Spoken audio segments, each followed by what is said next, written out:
number 351, Christ is alive.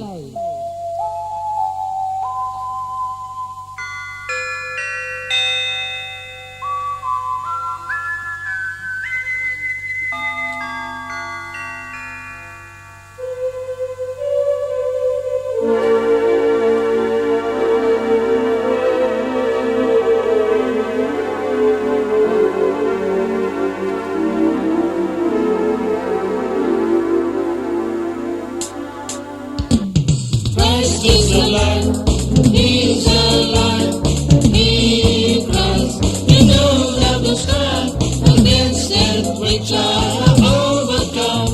In you always I am. Christ is alive, He's alive, He Christ. You know that the strife against death which I have overcome. With you always I am.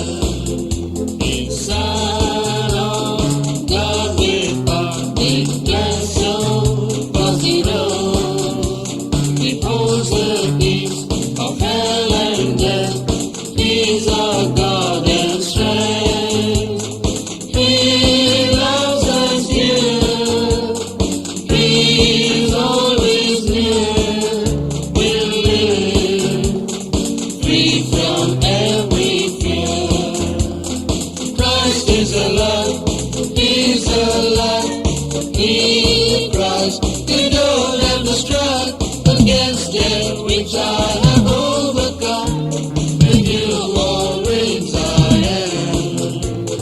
Christ is alive, He's alive, He Christ. You don't have to strive against death which I have overcome, with you always I am. With my testing that sin by Him who dwells within. His quickening power, He raised up Christ, will put on His might, and by Him let dead works destroy. With Christ, rise and reign on high. Christ is alive, He's alive, He Christ. You don't have to strive against death which I have overcome. With you always I am.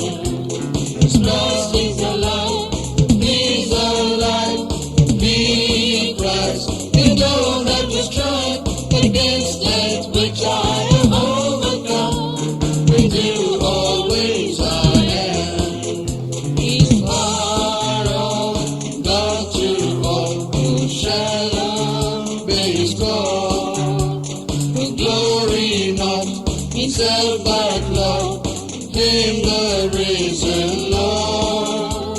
Such shall God raise to them decree. With Christ, joined as you shall be. Christ is alive, He's alive, He Christ. You don't have to strive against death which I have overcome. With you always I am. Christ is alive, He's alive, He Christ. You don't have to strive against death which I have overcome. With you always I am.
కల్వరిలో చూపిన ప్రేమ నీ కొరకే చూడుము దేవుని ప్రేమదే చూడుమదే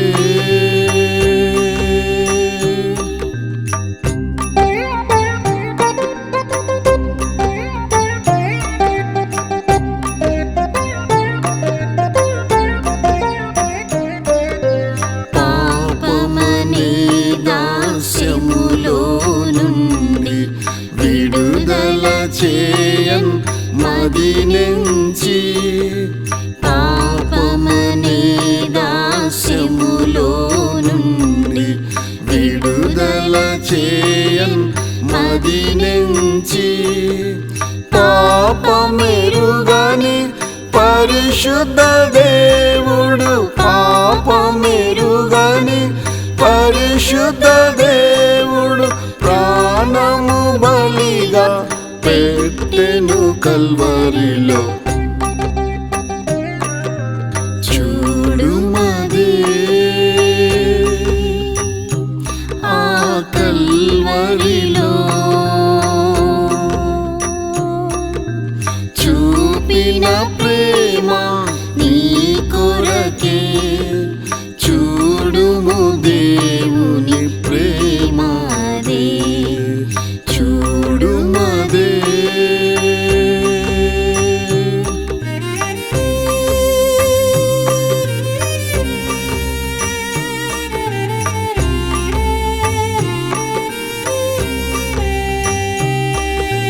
దయగల దేవుడు తన హస్తములు చాపుచు నీకై నిలిచియుండే దయగల దేవుడు తన హస్తములు చాపుచు నీకై నిలిచియుండే జాలము చేయుచు జార విడిచిన జాలము చేయుచు జార విడిచిన సమయము నీకిక దొరకదు ముందు చూడుమదే ఆ కల్వరిలో చూపిన ప్రేమ నీ కొరకే చూడుము దేవుని ప్రేమదే చూడుమదే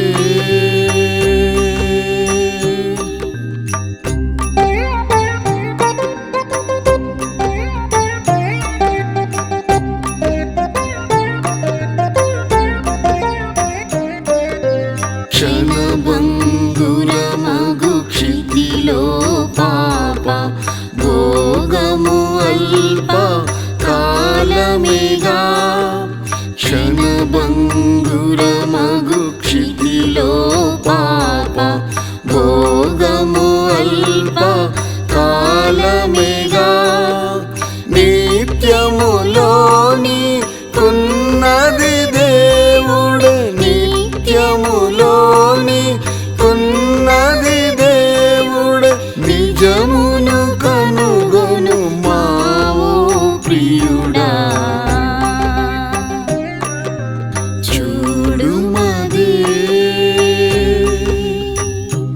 ఆ కల్వరిలో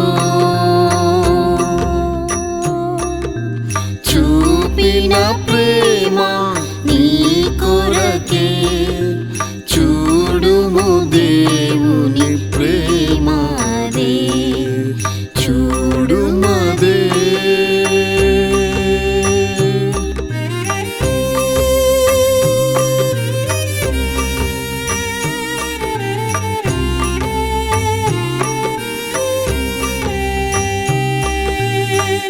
ప్రయాసపడి భారము మోయకుము ప్రభు సిలువలోని భారము మోసెన్ ప్రయాసపడి భారము మోయకుము ప్రభు సిలువలోని భారము మోసెన్ పాపము శాపము రోగము తీర్చి పాపము శాపము రోగము తీర్చి పరలోక స్వాస్థ్యము నీకిచ్చుటకే చూడుమదే ఆ కల్వరిలో చూపిన ప్రేమ నీ కొరకే చూడుము దేవుని ప్రేమదే చూడుమదే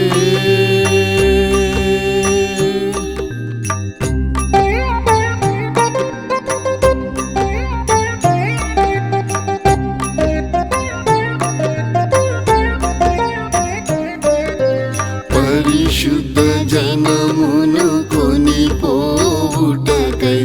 ప్రభు మేఘములో రానయుండే పరిశుద్ధ జనమును కొనిపోవుటకై ప్రభు మేఘములో రానయుండే పరిశుద్ధుల సహవాసమునందు పరిశుద్ధుల సహవాసమునందు పరిశుద్ధం బంధుము నీవును నేడే చూడుమదే ఆ కల్వరిలో చూపిన ప్రేమ నీ కొరకే చూడుము దేవుని ప్రేమదే చూడుమదే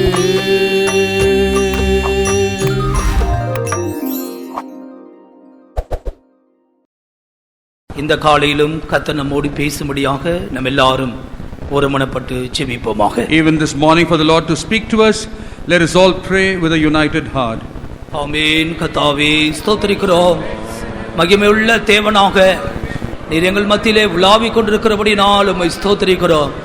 எங்களோடு பேசுகிற நல்ல தேவன் கர்த்தாவே, இன்றைக்கு உம்முடைய மனதை அந்த திரு சித்தத்தை அறியும்படியாக அடியாருக்கு உதவி செய்யும்.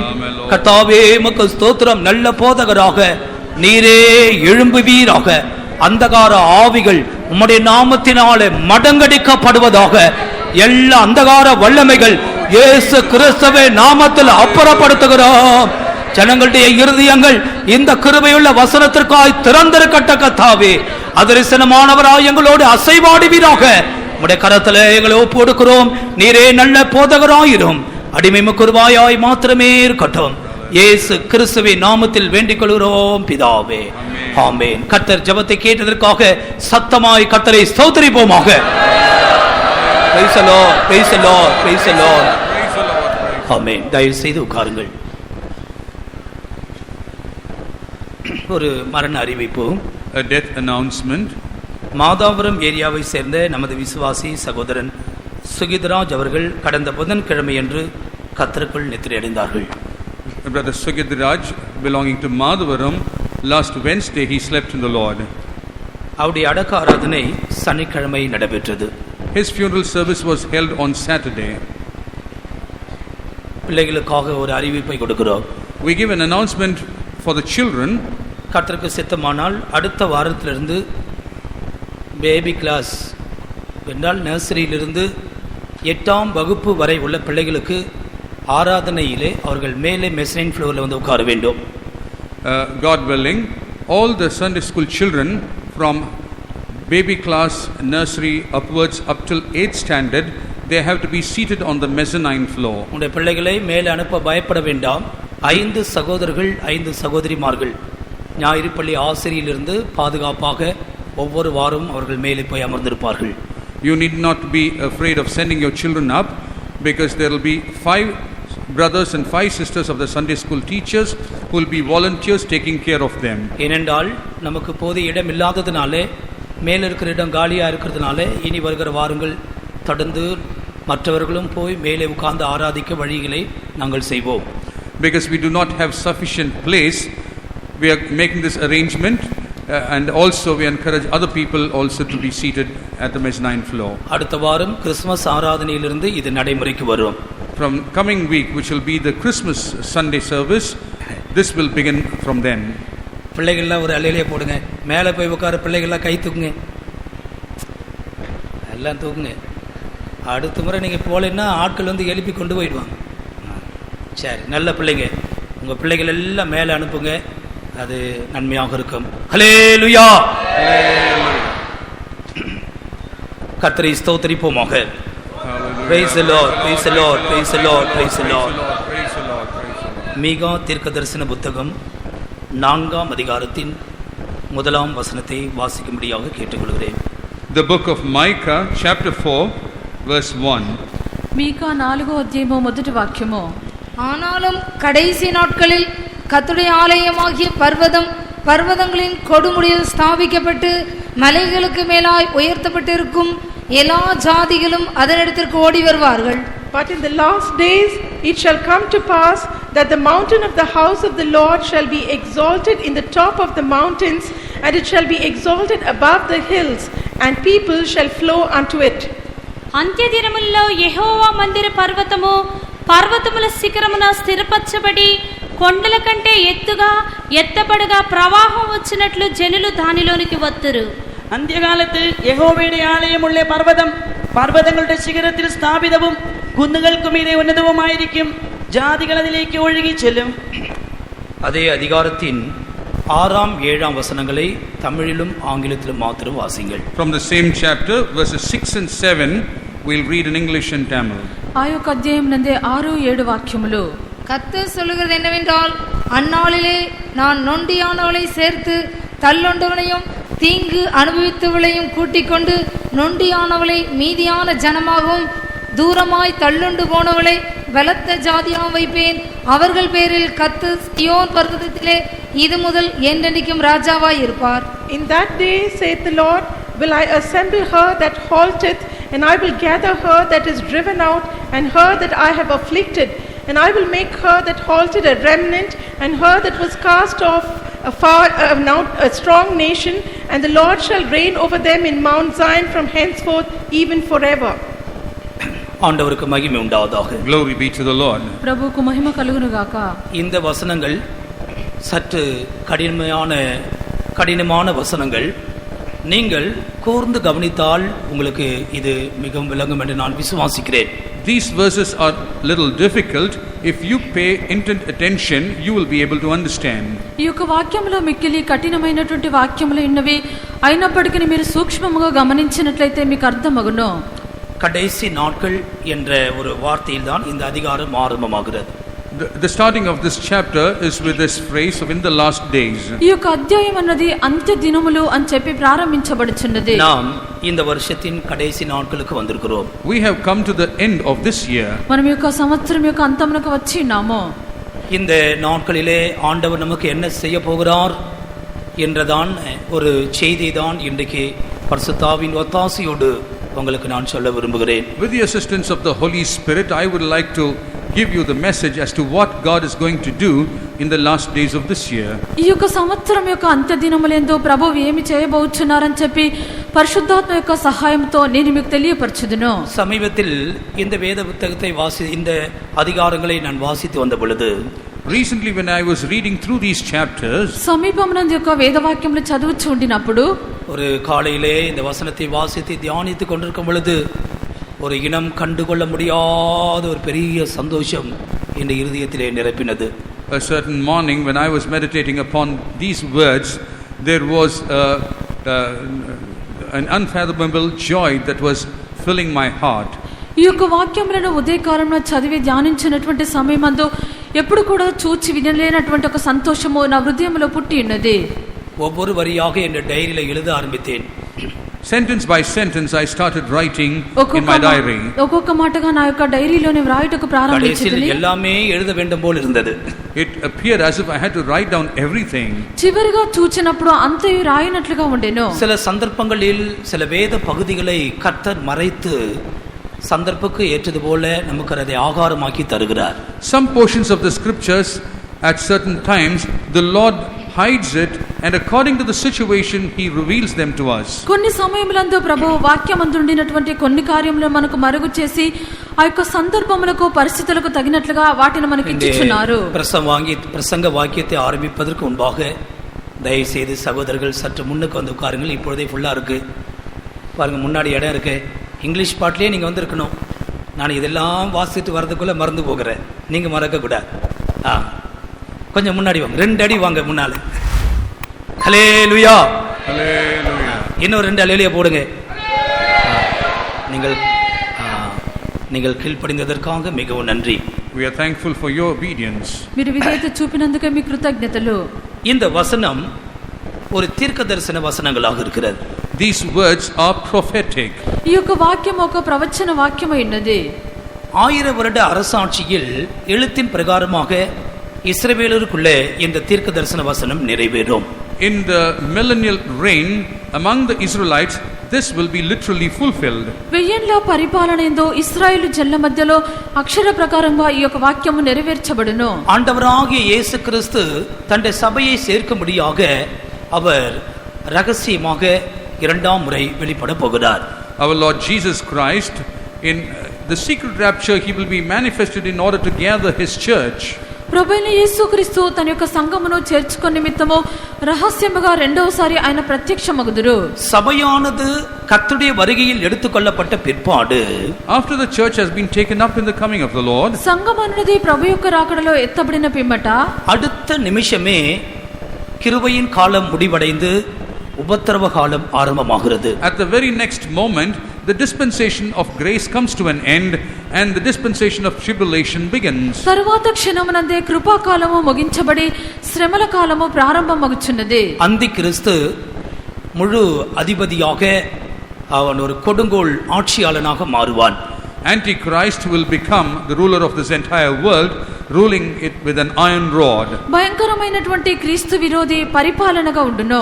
முதல் 3.5 வருடங்கள் கிறிஸ்தவர்கள் கர்த்தருடைய வருகையிலே எடுத்துக்கொள்ளப்படாமல் கைவிடப்பட்ட கிறிஸ்தவர்கள் இயேசுவை மறுதலிக்க மிகுந்த உபத்திரங்கள் வழியாக போவார்கள். During the first 3.5 years, those believers who had been forsaken during the coming, they will go through a period of tribulation. They will be put through in order, asking them to forsake Christ.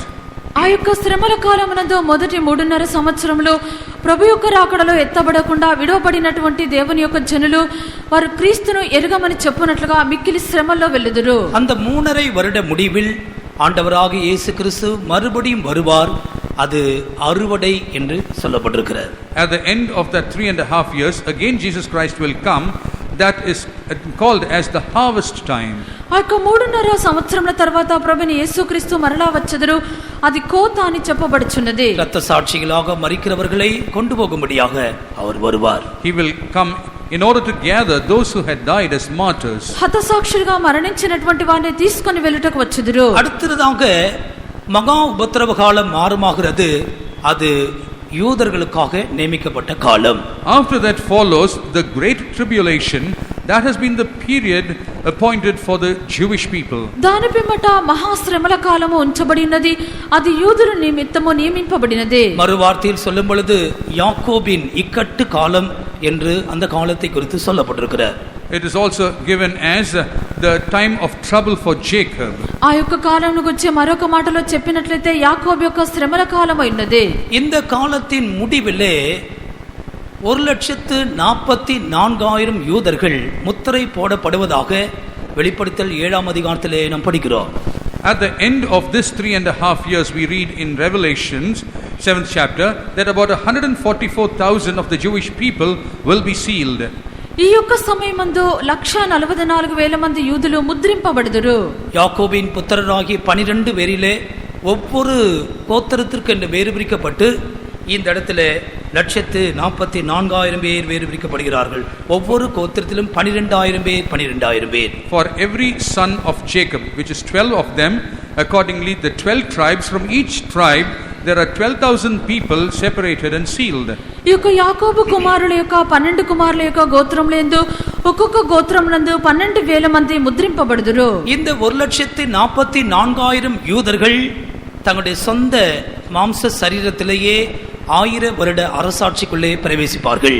This 144,000 Jewish people, in their physical bodies, they will enter into the millennial reign. ఈ యొక్క 1,44,000 మంది యూదులు వారుండినటువంటి ఆ యొక్క శరీరంతోనే 1000 ఏళ్ల పరిపాలన ప్రవేశించెదరు. இயேசு கிறிஸ்து அந்த நாட்களில் ராஜாவா இருப்பார். Jesus Christ will be king during those days. ఆ యొక్క దినములందు ప్రభువైన యేసుక్రీస్తు రాజుగా ఉండెదరు. அவருடைய பரிசுத்தவான்கள் அவரோடு கூட ஆட்சி செய்வார்கள். His saints will rule with him. ఆయన యొక్క పరిశుద్ధులు ఆయనతో పాటు పరిపాలించెదరు. எனவேதான் அது பரிசுத்தவான்களின் ராஜ்யம் என்றும் சொல்லப்படுகிறது. In other terms, it is also said as the reign of the saints. అందుచేతనే అదే పరిశుద్ధుల యొక్క రాజ్యం అని పిలువబడుచున్నది. அவர்கள் பரிசுத்தவான்கள் மறுரூபம் அடைந்த சரீரத்திலே இருப்பார்கள். The saints of God will be in their transformed bodies. పరిశుద్ధులు రూపాంతరం చెందిన శరీరమునందుండెదరు. புதிய ஏற்பாட்டு சபையும் அங்கே இருக்கும். The New Testament church also will be present క్రొత్త there. నిబంధన సంఘం అక్కడ ఉండును. அவர்கள் மறுரூபம் அடைந்த சரீரத்தில் 1000 வருட அரசாட்சியிலே இருப்பார்கள். In their transformed bodies, they will be present during the millennial reign. వారు రూపాంతరం పొందిన శరీరమునందు 1000 ఏళ్ల పరిపాలనలో ఉండెదరు. இதுதான் 1000 வருட அரசாட்சி சார்ந்த சில பொதுவான குறிப்புகள். These are the general aspects of the millennial reign. ఇవి 1000 ఏళ్ల పరిపాలనకు చెందినటువంటి అందరికి చెందిన విషయములు. இந்த அதிகாரத்தில் மொத்தத்தை படிக்கும் பொழுது 4 முக்கிய காரியங்கள் நமக்கு முன்பாக வருகிறது. When you read through this entire chapter, there are 4 important things that surface. ఈ యొక్క అధ్యాయమును పూర్తిగా మనం చూచినప్పుడు 4 ముఖ్యమైన కార్యములు తెలియచున్నవి. நீங்கள் 6ஆம் வசனத்தை படிக்கும் பொழுது இப்படி முத்திரையிடப்பட்டதான இஸ்ரவேலர்கள் பல ஜாதிகளிலிருந்து கூட்டி சேர்க்கப்படுவதை குறித்து முதலாவது சொல்லப்பட்டிருக்கிறது. When you read the 6th verse, first of all what is mentioned is how the scattered people or the driven away people, the Israelites, will be gathered together. ఈ యొక్క 6వ వాక్యమందు మనం చూచినప్పుడు ముద్రింపబడినటువంటి వారు అనేక జనుల నుండి పోగు చేయబడినట్లుగా చూచున్నాము. கூட்டி சேர்க்கப்பட்டதான அந்த இஸ்ரவேலர்கள் பலத்த ஜாதியாவார்கள். அதனுடைய உண்மையான அர்த்தம் அநேக பிள்ளைகளை பெற்றெடுப்பார்கள். கிழவர்களும் கிழவிகளும் தடிவூண்டி நடக்கிறவர்களும் எருசலேமின் வீதிகளிலே 1000 வருட அரசாட்சியிலே இருப்பார்கள். The meaning of that, it's also said that these people who have been assembled together will become a strong nation, which means they will multiply into a large population of people. Old age people, both old men and women inclusively, will be there. ఈ యొక్క చెదిరిపోయినటువంటి ఇశ్రాయేలు జనులు ఆ యొక్క దినములందు పోగు చేయబడదురు. ఆ యొక్క సమయమందు యెరూషలేం పట్టణంలో చూచినప్పుడు స్త్రీలను పురుషులను చిన్నవారును పెద్దవారును వృద్ధులను అక్కడ కనిపించెదరు. ஆண்டவராகிய இயேசு கிறிஸ்து அவளுக்கு ராஜாவா இருப்பார் என்று 7ஆம் வசனத்திலே படிக்கிறோம். In the 7th verse we read that Jesus Christ will be their king. 7వ వాక్యమందు ప్రభువైన యేసుక్రీస్తు వారికి రాజుగా ఉండేదరని చదువుచున్నాము. 8ஆம் வசனத்தில் சியோனும் எருசலேம் முக்கிய நகரங்களாக தலைமை ஸ்தாபனமாக இருக்கும்.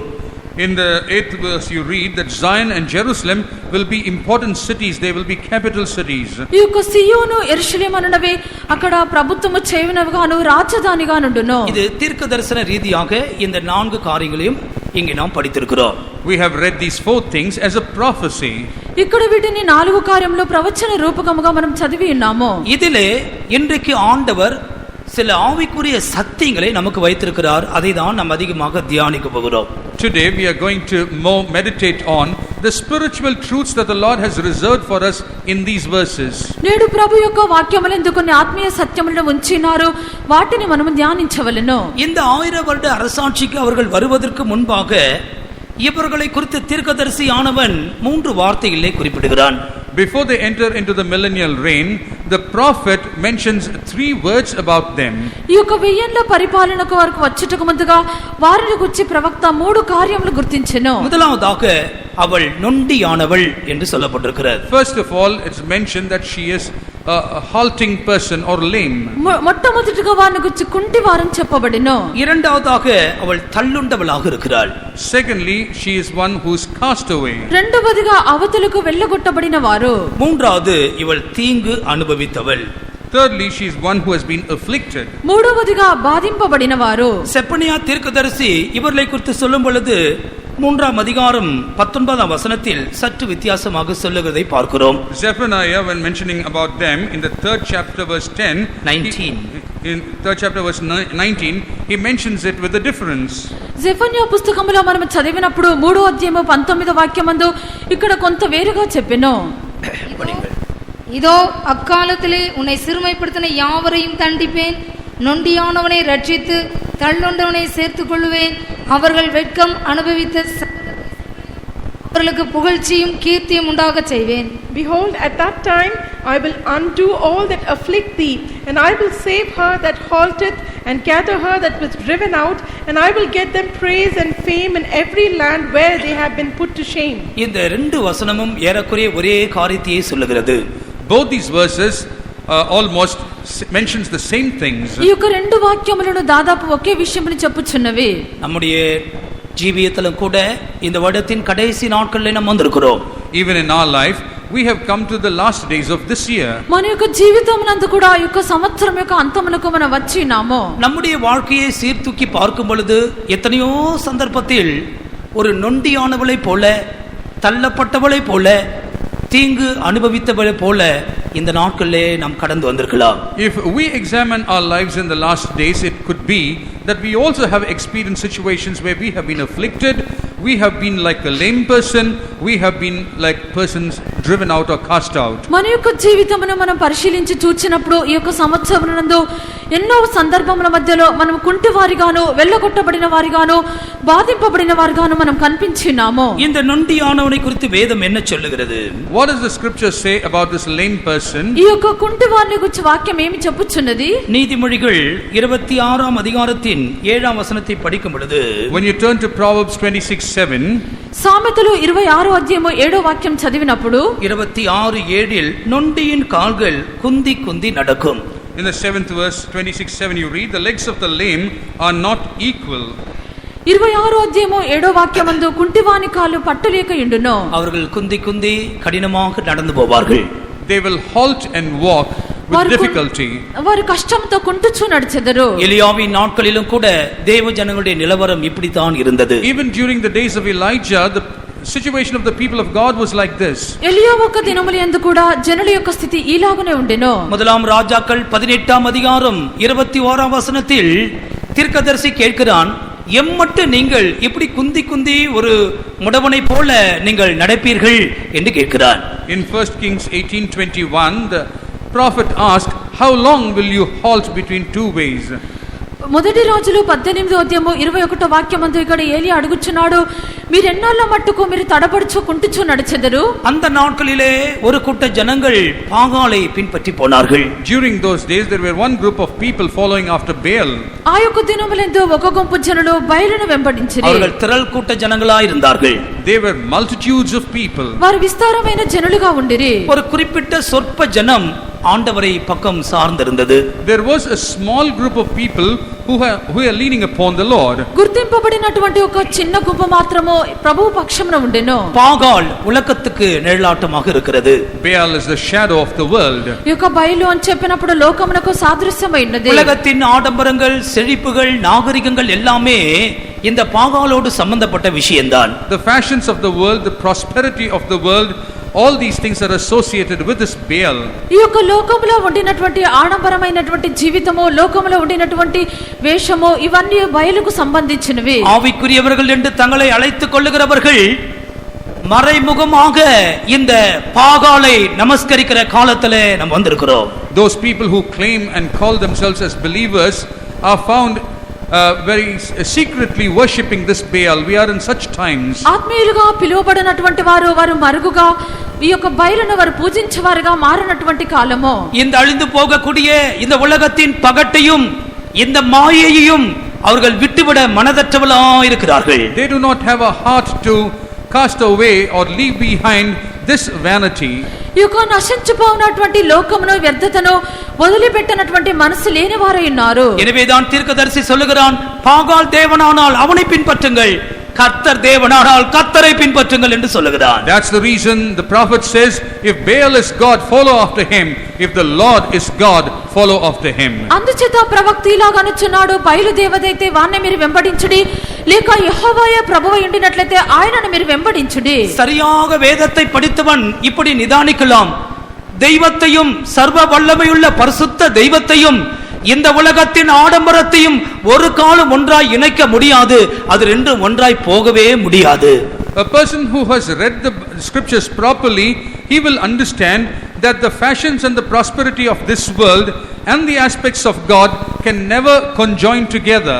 దేవుని యొక్క వాక్యములను స్పష్టముగా పరిశీలించి చూచినట్లయితే ఈ యొక్క లోకంలో ఉండినటువంటి ఈ యొక్క ఆడంబరములు ఇతర కార్యములు దేవునితో ఉండినటువంటి కార్యములతో పోల్చి చూడలేము. எனவேதான் தீர்க்கதரிசி கேட்கிறான், எந்த மட்டும் இப்படி குந்தி குந்தி நடப்பீர்கள்? And that's the reason the prophet asked, how long will you halt between these two opinions? అందుచేతనే ప్రవక్త అడుగుచున్నాడు, ఎన్నాళ్ళ మట్టుకు మీరు రెండు తలంపుల మధ్య తడబడుచుందురు? இந்த இஸ்ரவேல் ஜனங்களோ நொண்டியானவனாக மாறி போனார்கள். These Israelites, they became lame people. ఈ యొక్క ఇశ్రాయేలు జనులైతే కుంటివారుగా మారిపోయినారు. சத்தியத்திற்காக சரியாமல் இருக்க முடியாமல், தேவன் காட்டின வழியிலே நேராய் நடக்க முடியாமல், நொண்டி குந்தி குந்தி நடந்ததான ஜனங்களாக அவர்கள் மாறி போனார்கள். They had become a people who were not able to walk in the truth that God had manifested, and they were limping and walking.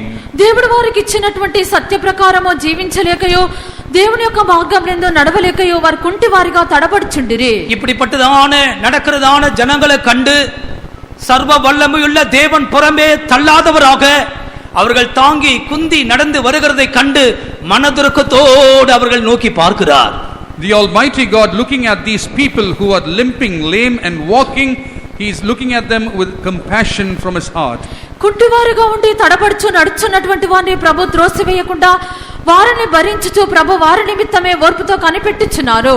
இந்த மனதுருக்கத்தின் விளைவாக இந்த நொண்டியானவளுக்கு ஆண்டவர் செய்கிறதான 6 விஷயங்களை இன்றைக்கு உங்களுக்கு முதலாவது சொல்லுகிறேன். As a result of this compassion, there are 6 things that the Lord is doing to this lame person, which I am going to expound to you. ప్రభు తన యొక్క జాలి కనికరమును బట్టి కుంటివారిగా ఉండినటువంటి వారికి ప్రభు చేయనటువంటి 6 కార్యములు చెప్పెదను.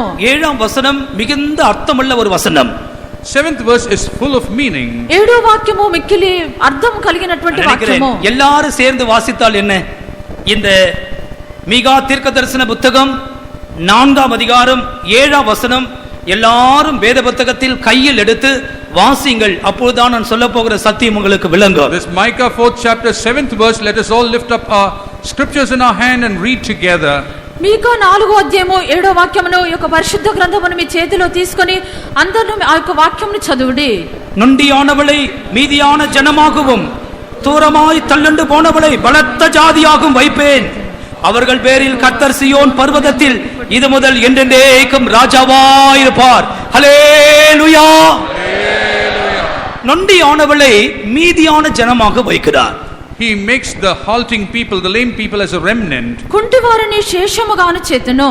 இந்த அதிகாரத்தை நாம் படிக்கும் பொழுது இந்த மீதியானவர்களை குறித்து 6 சத்தியங்கள் சொல்லப்பட்டிருக்கிறது. When you read this chapter, there are about 6 truths that are mentioned about the remnant people. ఈ యొక్క అధ్యాయం అంతయు మనం చదివినప్పుడు మిగిలినటువంటి శేషముగా ఉండినటువంటి జనులకు 6 కార్యములు చెప్పబడెను. 2ஆம் அதிகாரம் 12ஆம் வசனத்தை படியுங்கள். 2nd chapter verse 7. மீகா 2:12. Micah 2:7. మీకా 2వ అధ్యాయము 12వ వాక్యము.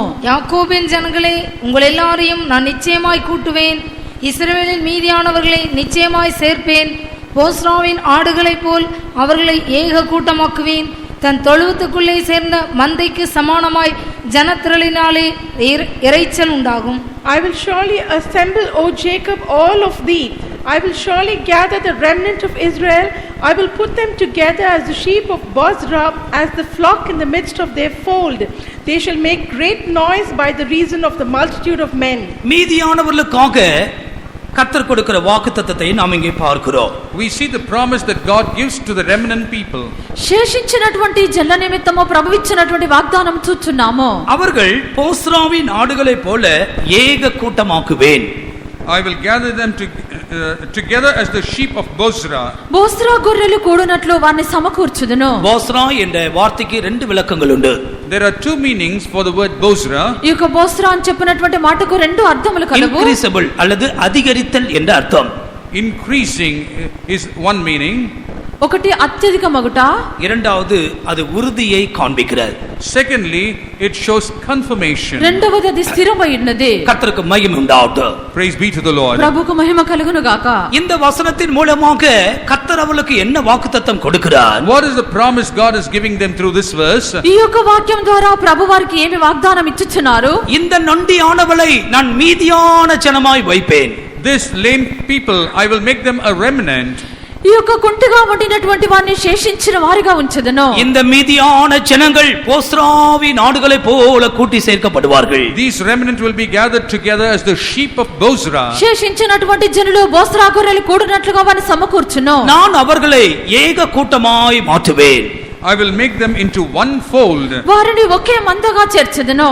ஒரு தொழுவத்துக்குள்ளே திரளான ஆடுகள் கூட்டி சேர்த்து சத்தம் விடுகிறது போல இந்த நொண்டியானவளை நான் மாற்றுவேன் என்று சர்வ வல்லமையுள்ள கர்த்தர் சொல்லுகிறார். As a flock in the midst of a fold making great noise, the Lord says, I will make this halting person like that.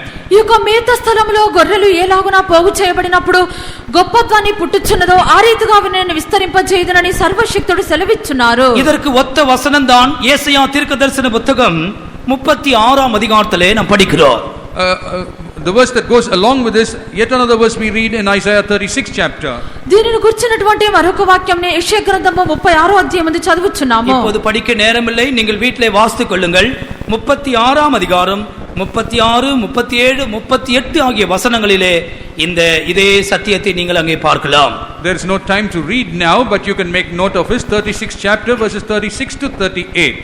ఇప్పుడు చదువుటకు మనకు సమయం లేదు. 36వ అధ్యాయం 37వ అధ్యాయము 36 నుండి 38 వరకు இந்த சத்தியத்தில் நடக்க முடியாமல் நொண்டி நொண்டி குந்தி குந்தி நடந்ததான ஒண்ணு ஆண்டவர் நீ விசுவாசித்தால் போஸ்ராவி நாடுகளை போல ஏக கூட்டமாய் உன்னை ஆசீர்வதிக்க அவர் சித்தமாய் இருக்கிறார். You who are unable to walk in this truth, who is halting, if you believe, the Lord is able to bless you as the sheep of Bozrah. ఈ యొక్క సత్యములో నడవలేకుండా మీరు కుంటివారిగా కనిపించినప్పటికీ ఈ సత్యమును మీరు విశ్వసించినట్లయితే ప్రభువు మిమ్మల్ని బోస్రా గొర్రెలు కూడినట్లుగా మిమ్మల్ని సమకూర్చెదరు. இரண்டாவதாக இந்த மீதியானவர்களை குறித்து வேதத்தில் நாம் என்ன படிக்கிறோம்? Secondly, what else do we read from the scriptures about this remnant people? రెండవదిగా యొక్క శేషించిన జనులను గురించి ఏమి చదువుచున్నామో 5ஆம் அதிகாரம் 7ஆம் வசனத்தை படியுங்கள்.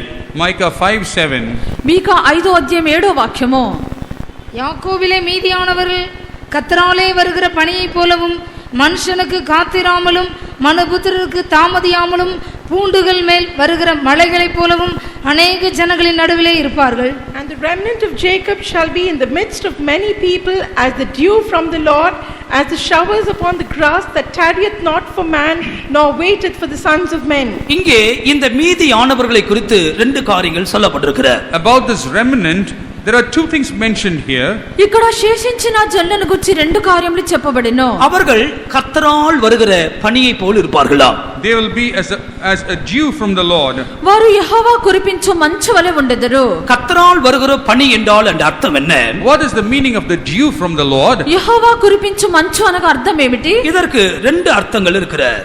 There is two meaning for this. దీనికి రెండు అర్థములు కలవు. ஒன்று அது ஐக்கியத்தை காண்பிக்கிறது. One, it manifests fellowship. ఒకటిది సహవాసమును చూపుచున్నది. 133ஆம் சங்கீதம் 3 வசனங்களையும் வாசித்து பாருங்கள். You can read that from Psalm 133, the 3 verses. 133వ కీర్తన 3 వాక్యములు చదివి చూడండి. சகோதரர்கள் ஒருமித்து வாசமாயிருப்பது எத்தனை நன்மையும் எத்தனை இன்பமுமாய் இருக்கிறது. How pleasant it is for brethren to dwell together in unity. సహోదరులు ఐక్యత కలిగి నివసించుట ఎంత మేలు ఎంత మనోహరమో. அது எர்மோன் மேலும் சீயோன் பர்வதங்கள் மேலும் இறங்கும் பனிக்கு ஒப்பாய் இருக்கிறது. It is like the dew that falls on Mount Hermon and Zion. సియోను కొండల మీదకి దిగివచ్చు హెర్మోను మంచు వలె నుండును. எத்தனை பேர் இந்த வருஷத்தில் ஐக்கியம் இல்லாமல் சமாதானம் இல்லாமல் குந்தி குந்தி ஒரு முடவனை போல நடந்து வந்தீர்கள்? How many of you without a fellowship like a lame person were limping away? ఎంతమంది ఒక సంవత్సరం నందు ఐక్యత సహవాసము సమాధానం లేకుండా కుంటుచూ తడబడి నడుచున్నారు? இந்த ஆராதனை ஸ்தலத்திலே கைகளை உயர்த்துங்கள் என்றால் அநேக கைகள் உயரும். If I were to ask, lift up your hands, many hands will go up.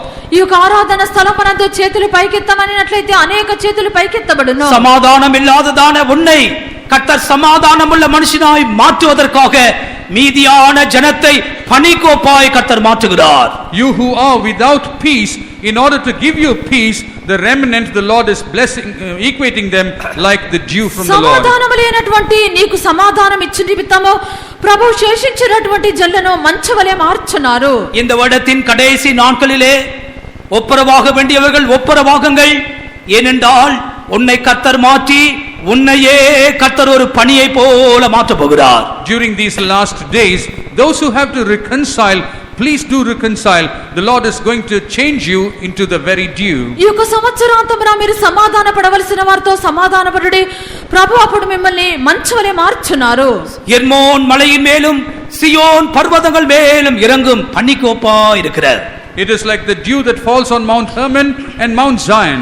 సియోను కొండల మీదకి దిగివచ్చు హెర్మోను మంచువలె నుండును. தேவன் அங்கே ஆசீர்வாதத்தையும் நன்மையும் கட்டளையிடுகிறார். The Lord sends forth his blessings and his goodness. దేవుడు ఆశీర్వాదమును శాశ్వత జీవమును ఆజ్ఞాపించున్నారు. உங்களுடைய குடும்பங்களிலே ஆசீர்வாதம் உண்டாக வேண்டுமானால் நீங்கள் பனியை போல மாறுங்கள். If there has to be a blessing in your family, you have to become like the dew. మీ కుటుంబంలో ఆశీర్వాదము కలగవాలంటే మీరు మంచువలే మారుడి. பனி வாலிபத்தையும் கூட குறிப்பிடுகிறது. The dew also symbolizes youth.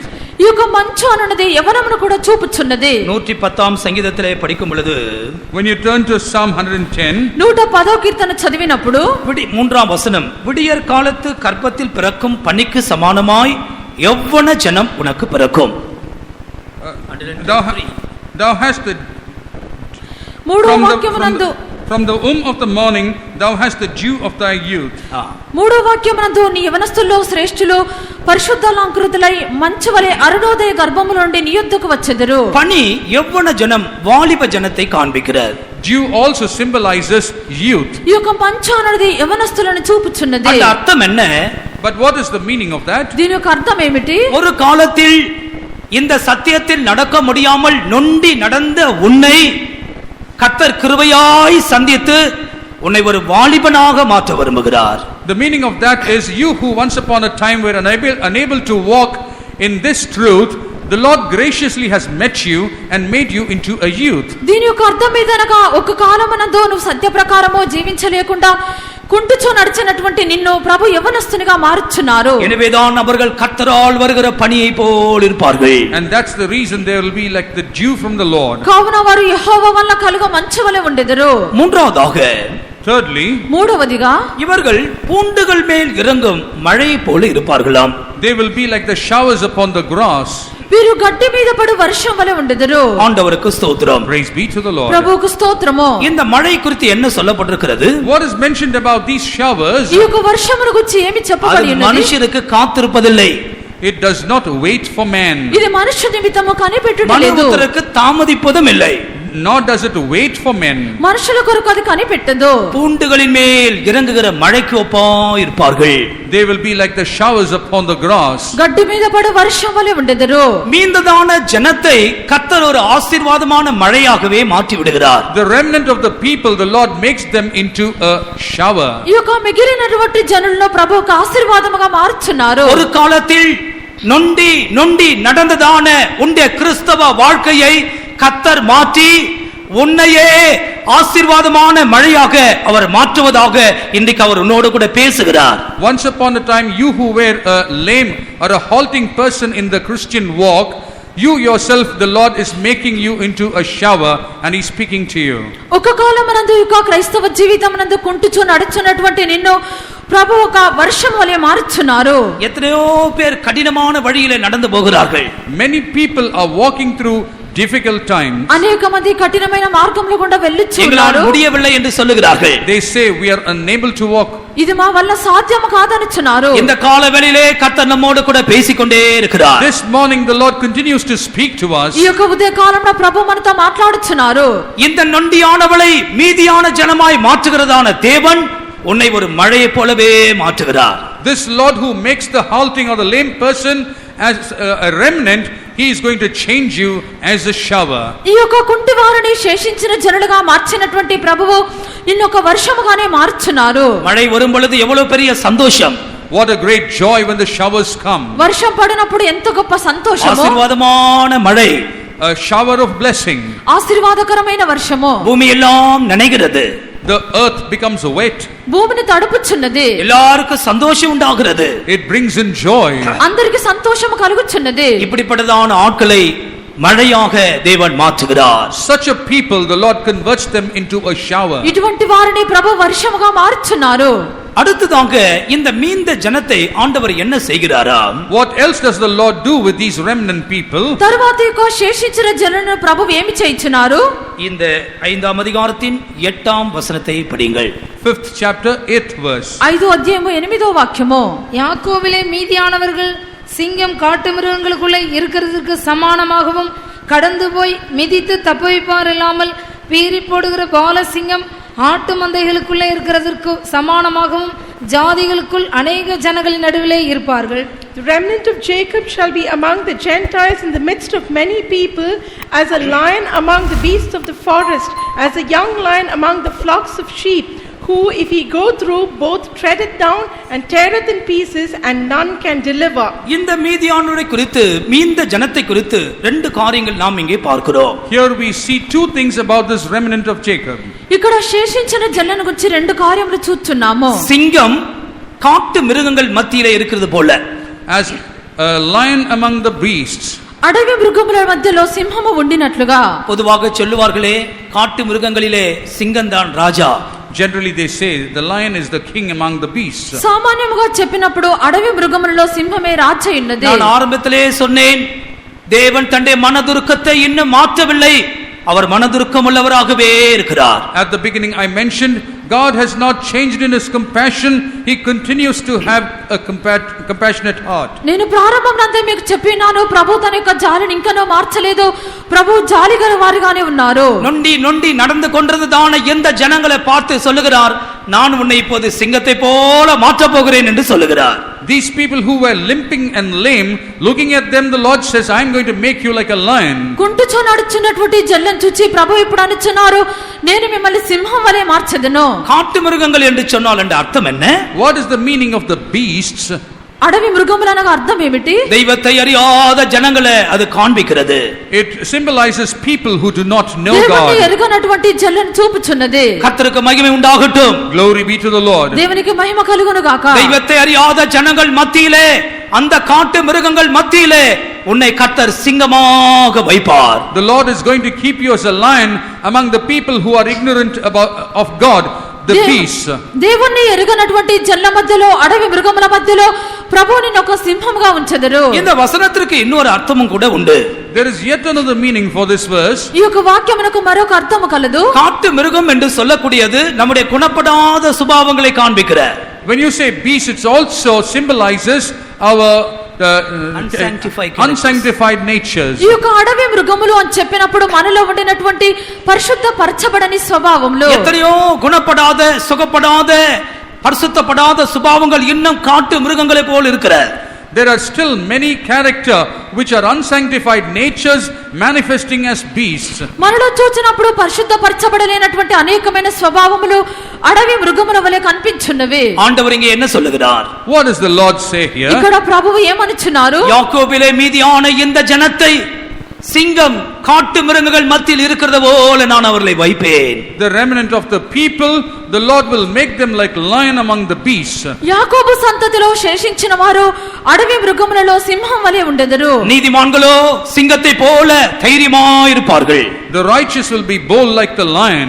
నీతిమంతులైతే సింహం వలె ధైర్యముగా ఉండెదరు.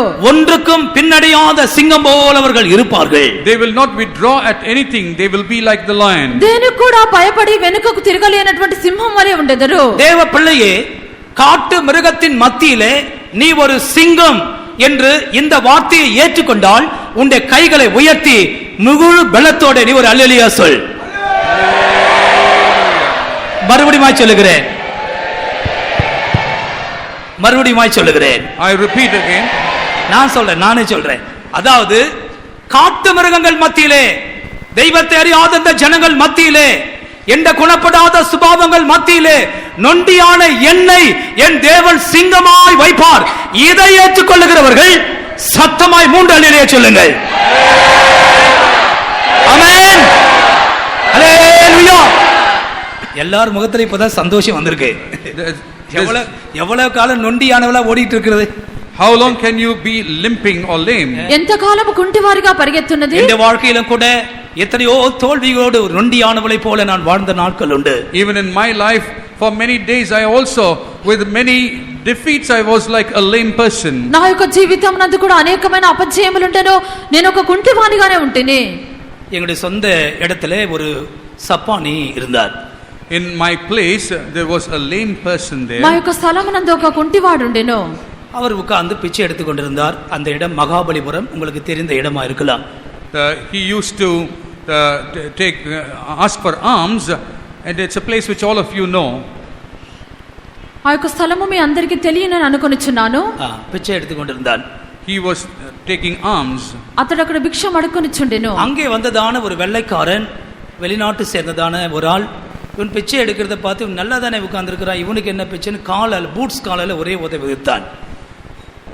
A foreigner looking at this person, he said, this man is okay, why should he be asking for alms? And he kicked him with his shoes. విదేశంలో నుండి వచ్చినటువంటి ఒక వ్యక్తి అతన్ని చూచి ఇతడు బాగానే ఉన్నాడు కదా, ఎందుకు భిక్షం అడుకొంచున్నాడు అని చెప్పి అతడు బూట్ వేసుకున్న కాలుతో అతన్ని తన్ని ఉన్నాడు. அவன் புரண்டு விழுந்த பொழுதுதான் இவன் கால் ஊனமானவன் என்று அவன் விளங்கிக் கொண்டான். Only when he fell rolling down did this man understand that he was a lame person. అతడు క్రింద పడిన తర్వాతనే అతడు కుంటివాడని చెప్పి గ్రహించి ఉన్నాడు. உடனே அவனுக்கு பெரிய துக்கமாகி விட்டது. Immediately he was greatly sorrowed. వెంటనే అతనికి అధిక దుఃఖము அவன் కలిగెను. என்ன செய்தான் தெரியுமா? You know what he did? అతడు ఏం చేసానో తెలియనా? இந்த முடவன் உயிரோடு இருக்க நாளளவும் இவனை பராமரிக்கிற செலவை அவன் எடுத்துக்கொண்டான். He undertook for his complete expense as long as that man is going to be alive. ఆ యొక్క కుంటిగా ఉండినటువంటి వ్యక్తి జీవించినంత కాలము అతన్ని పోషించినటువంటి బాధ్యత అతడు వహించెను. ஒரு மனுஷனுக்கு இப்படி ஒரு மனதுருக்கம் இருக்குமானால் நம்மை சிருஷ்டித்ததான தேவன் எவ்வளவு மனதுருக்கம் உள்ளவராயிருப்பார். If a man can have so much of compassion, how much more compassion will our God who created us will have upon us? ఒక మనుషుడికి ఇటువంటి జాలి ఉండినట్లయితే మనం సృష్టించినటువంటి దేవునికి ఇంకా ఎంతగా జాలి ఉండును. சில வருடங்களாக இந்த சத்தியத்தில் இருந்தாலும் நீ குந்தி குந்தி நடக்கிறதை, நொண்டி நொண்டி நடந்து வருகிறதை உன் தேவன் மிகுந்த வேதனையோடு பார்த்து இன்னைக்கு இந்த வாக்குத்தத்தத்தை உனக்கு கொடுக்கிறார். Though you have been in this truth for a while, but your God has been watching you, that you have been halting and limping in this truth, looking at you with compassion. The Lord is giving you this promise today. అనేక సంవత్సరములుగా నువ్వు కుంటుచూ నడుచున్నటువంటి విషయమును ప్రభు చూస్తున్నారు. ఆయన నీ యందు జాలిపడి యొక్క వాగ్దానం నీకు ఇచ్చుచున్నారు. இனி நீ நொண்டியானவன் அல்ல, சிங்கங்களின் காட்டு மிருகங்களில் நடுவே இருக்கிறதான சிங்கம். You are no more a lame person, but you are a lion among the beasts. ఇక మీరు కుంటివారు కాదు, అడవి మృగములో అన్ని జనుల మధ్యలో మీరు సింహం వలె ఉండెదరు. அந்த அர்த்தம் என்ன? The meaning of this, దీని యొక్క అర్థం ఏమిటి? அதே அதிகாரம் 9ஆம் வசனத்தில் உன்னுடைய கை உன் விரோதிகள் மேல் உயரும். in the same chapter verse 9 you read that your hand will be lifted upon your adversaries. ఆ యొక్క అధ్యాయమే 9వ వాక్యమందు నీ హస్తము నీ విరోధుల మీద ఎత్తబడి ఉండును. உன் சத்துருக்கள் எல்லாம் சங்கரிக்கப்படுவார்கள். All your enemies shall be cut off. నీ యొక్క శత్రువులందరూ నశింతురు. கர்த்தருக்கு ஸ்தோத்திரம். Praise be to the ప్రభువుకు Lord. స్తోత్రము. இந்த மீந்த ஜனத்திற்கு ஆண்டவர் கொடுக்கிற கடைசி ஆசீர்வாதம் என்ன? What is the final blessing that the Lord provides to this remnant people? ఈ యొక్క శేషించినటువంటి జనులకు ప్రభు చివరిగా ఇచ్చే వాగ్దానం ఏమిటి? 8ஆம் வசனத்தின் பிற்பகுதியில் சொல்லப்பட்டிருக்கிறது, ஒரு பால சிங்கம் ஆட்டு மந்தைகளுக்குள் எப்படி இருக்குமோ அதுபோல நான் உன்னை மாற்றுவேன். In the latter part of the 8th verse it is written that as a young lion among the flock of sheep, so the Lord will change you. 8వ వాక్యం చివరి భాగంలో మనం చూచినప్పుడు గొర్రెల యొక్క మందలో కొదమ సింహము ఎలాగుండునో అలాగు నిన్ను మార్చెదను. கற்பனை செய்து பாருங்கள். Just imagine and see. మీరు దానిని తలంచి చూడుడి. ஆட்டு மந்தைகளுக்குள்ளே ஒரு யங் லைன், ஒரு பால சிங்கத்தை கொண்டு உள்ள விட்டா எப்படி இருக்கும்? If you were to drop a young lion among the flock, what will happen? గొర్రెల మధ్యలో కొదమ సింహమును విడిచినట్లయితే ఎలాగుండును? கர்த்தருக்கு ஸ்தோத்திரம். Praise be to the Lord. ప్రభువుకు స్తోత్రము. எனவேதான் இந்த இந்த இந்த பால சிங்கத்தை குறித்து இப்படி ஒரு வசனம் சொல்லுகிறது. About this young lion, there's yet another verse which says, కావున యొక్క కొదమ సింహమును గురించి వాక్యం ఇలాగున చెప్పుచున్నది. 31ஆம் அதிகாரம் ஏசாயா தீர்க்கதரிசன புத்தகம் 31:4.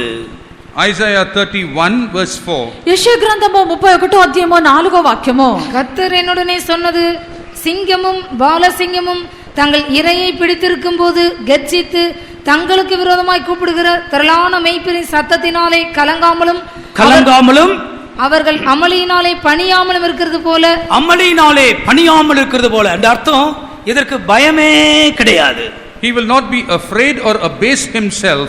వారి యొక్క శబ్దమునకు అది భయపడలేదు, అధైర్యపడలేదు. கர்த்தர் தன் ஜனத்தை எப்படி வைக்கிறார் பாருங்கள். Just observe and see as to how the Lord places his people. ప్రభు తన యొక్క జనులను ఎలాగ ఉంచుచున్నారో చూడుడి. இந்த பால சிங்கத்துக்குள்ள ஒரு ஆடை பிடித்துக் கொண்டால் இதை யாரும் தப்பிவிக்க முடியாது. When a young lion catches hold of a sheep, no one can rescue it from him. ఈ యొక్క కొదమ సింహము ఒక గొర్రెను పట్టినట్లయితే ఎవరు కూడా దాన్ని విడిపించలేరు. అరుமையான தேவ பிள்ளையே, இந்த வசனத்தை ஒரு முறை கூட நீ விசுவாசித்து ஆண்டவரை மகிமைப்படுத்தும்படி ஆவியானவர் சொல்லுகிறார். Beloved child of God, the Spirit of God is urging me that once again you need to read this verse and glorify God. ప్రియమైన దేవుని యొక్క బిడ్డ, ఈ యొక్క వాక్యమును విశ్వసించి ప్రభువును మరొకసారి మహిమపరచమని ప్రభు సెలవిస్తున్నారు. ஒரு நொண்டியை போல நீங்க வந்திருக்கலாம். இன்றைக்கு தேவ சமூகத்தில் சர்வ வல்லமையுள்ள தேவன் உன்னை ஒரு பாலசிங்கமாய் மாற்றி ஆட்டு மந்தைக்குள்ள வைக்கிறார். You could have come as a lame person here, but the Almighty God has made you like a young lion and put you among a flock of sheep. కుంటివానిగా ఉండినటువంటి నిన్ను ప్రభు సర్వశక్తి కలిగినటువంటి ప్రభువు ఒక కొదమ సింహంగా మార్చి ఆయన గొర్రెల మందల మధ్యలో ఉంచుచున్నారు. எத்தனை பேர் இந்த வசனத்தை விசுவாசிக்க முடிகிறது? How many of you are able to believe this verse? ఎంతమంది యొక్క వాక్యమును నమ్మగలుగుచున్నారు? நன்றாக கவனியுங்கள். Carefully listen. మీరు శ్రద్ధగా గమనించుడి. ஆட்டு மந்தைகளுக்குள்ள இருக்கிற பாலசிங்கம் நீ. A young lion among the flock is referring to you. గొర్రెల మంద మధ్యలో ఉండినటువంటి కొదమ సింహము నీవై ఉన్నావు. அதற்கு பயமும் இல்லை, கலக்கம் இல்லை, அது விசுவாசத்துல தைரியமாய் இருக்கிறது.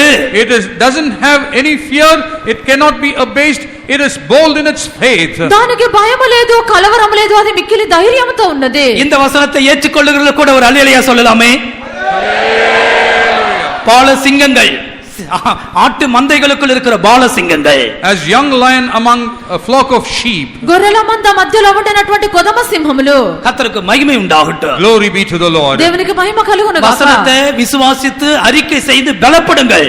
You have to believe in the word of God, confess and become strong. మీరు వాక్యమును విశ్వసించి దాన్ని ఒప్పుకోలు చేసి బలపరచబడుడి. சின்ன சின்ன காரியங்களுக்கு பயந்து கலங்கி பின்வாங்கி நொண்டி நடந்தது போதும். கிறிஸ்துவின் சபையே கர்த்தர் உன்னை பாலசிங்கமாய் மாற்றுகிறார். It is enough that you have been frightened of small things and halting and being lame and walking. The Lord is making you into a young lion now. చిన్న చిన్న విషయములకు నువ్వు భయపడుచు వెనకంజ వేయచ్చు, ఇంతవరకు ఇలాగ కుంటుచు నడిచినటువంటిది చాలును. దేవుని యొక్క సంఘమా, ప్రభువు నిన్ను కొదమ సింహముగా మార్చున్నారు. இந்த மீதியானவர்களுக்கு செய்கிறதான கடைசி விஷயம் 7ஆம் அதிகாரத்தின் 18ஆம் வசனத்திலே சொல்லப்பட்டிருக்கிறது. மீகா 7ஆம் அதிகாரம் 18ஆம் வசனம். In Micah 7:18, the final thing that the Lord does to the remnant is mentioned here. ఈ యొక్క శేషించిన వారికి ప్రభు చివరిగా చేయనటువంటి విషయము 7వ అధ్యాయము 18వ వాక్యమందు చెప్పబడి ఉన్నది. தமது சுதந்திரத்தில் மீதியானவருடைய அக்கிரமத்தை பொறுத்து மீறுதலை மன்னிக்கிற தேவரீருக்கு ஒப்பான தேவன் யார்? அவர் கிருபை செய்ய விரும்புகிறபடியால் அவர் என்றென்றைக்கும் கோபம் வையார். Who is a God like unto thee, that pardoneth iniquity and passeth by the transgression of the remnant of his heritage? He retaineth not his anger forever, because he delighteth in mercy. இந்த மீதியான ஜனத்திற்கு ஆண்டவர் கொடுக்கிற வார்த்தைகளை கவனியுங்கள். Just listen to the words that the Lord is giving to the remnant. ఈ యొక్క శేషించినటువంటి జనులకు ప్రభువు ఇచ్చినటువంటి మాటలు చూడుడి. தேவன் அவருடைய அக்கிரமங்களை பொறுத்துக் கொள்கிறார். The Lord pardoneth their iniquity. ప్రభు వారు చేసినటువంటి అతిక్రమముల విషయమున அவருடைய மீறுதல்களை மன்னிக்கிறார். He passeth by their transgression. వారి యొక్క దోషములను క్షమించున్నారు. அவர் அவர்களுக்கு கிருபை செய்கிறார். He is gracious to them. ప్రభు వారి కనికరమును చూపుచున్నారు. ஆண்டவருக்கு மகிமை உண்டாகட்டும். Glory be to the Lord. ప్రభువుకు మహిమ కలుగును గాక. இது ஒரு மன்னிப்போடு சம்பந்தப்பட்ட விஷயம். This is a subject associated with forgiveness. ఇది ఒక క్షమాపణతో సంబంధించిన విషయము. நான் எத்தனை முறை இந்த விசுவாசத்தில் விழுந்து நடந்து வருகிறேனே, ஆண்டவர் என் மேல் கிருபையா இருப்பாரா, என்னை மன்னிப்பாரா என்பது ஒரு கேள்வி மனுஷனுக்குள்ள. There is a question among men, how much I am falling and walking in this truth. Will the Lord be merciful to me? Will he forgive me? ఈ యొక్క విశ్వాస జీవితమునందు నేను అనేక సార్లు పడుచు లేచు ఉన్నాను. ప్రభు నన్ను క్షమించదరా, ప్రభు నా ఎడల జాలి చూపుదరా. எத்தனையோ முறை அறிக்கை செய்கிறேன், I confess many times. ఎన్నోసార్లు ఒప్పుకోలు చేసినాను, மறுபடியும் அதே பாவத்துக்குள் நான் விழுந்து விடுகிறேன். Again I fall into the same sin. మరలా ఆ యొక్క పాపములోనే పడిపోవచ్చున్నాను. நான் ஒரு நொண்டியை போல நடந்து கொண்டிருக்கிறேன். I am walking like a lame నేను ఒక person. కుంటివాని వలె నడుచున్నాను. என்னை என் தேவன் மன்னிப்பாரா? Will my God forgive me? నన్ను దేవుడు క్షమించదరా? இந்த வார்த்தையை உனக்காக நீ குறித்து வைத்துக்கொள். Make note of this word for yourself. ఈ యొక్క వాక్యమును నీ కొరకు నువ్వు గుర్తించుకొనుము. கர்த்தர் உன் அக்கிரமத்தை இம்மட்டும் பொறுத்து வந்தார். The Lord was bearing your transgression till now. ప్రభువు ఇంతవరకు నీ యొక్క అతిక్రమమును భరించినారు. என்றைக்கெல்லாம் உன்னுடைய பாவத்திற்காக விசாரப்பட்டாயோ அன்றைக்கெல்லாம் அவர் உன்னை மன்னித்துக்கிட்டே இருந்தார். Whenever you were repenting for your sins, all those days he was forgiving you. ఎప్పుడైతే నీ యొక్క పాపము నిమిత్తమును పశ్చాత్తాపడినవో అప్పుడంతా నీ పాపమును ప్రభు క్షమించినారు. அவர் இன்னும் தன்னுடைய கிருபையை உன்னை விட்டு விலக்கவில்லை. He has not removed his mercy from you till now. ప్రభువు ఇంకనూ తన యొక్క కనికరమును నీ యొద్ద నుండి తొలగించలేదు. 19వ వచనం என்ன சொல்லுகிறது?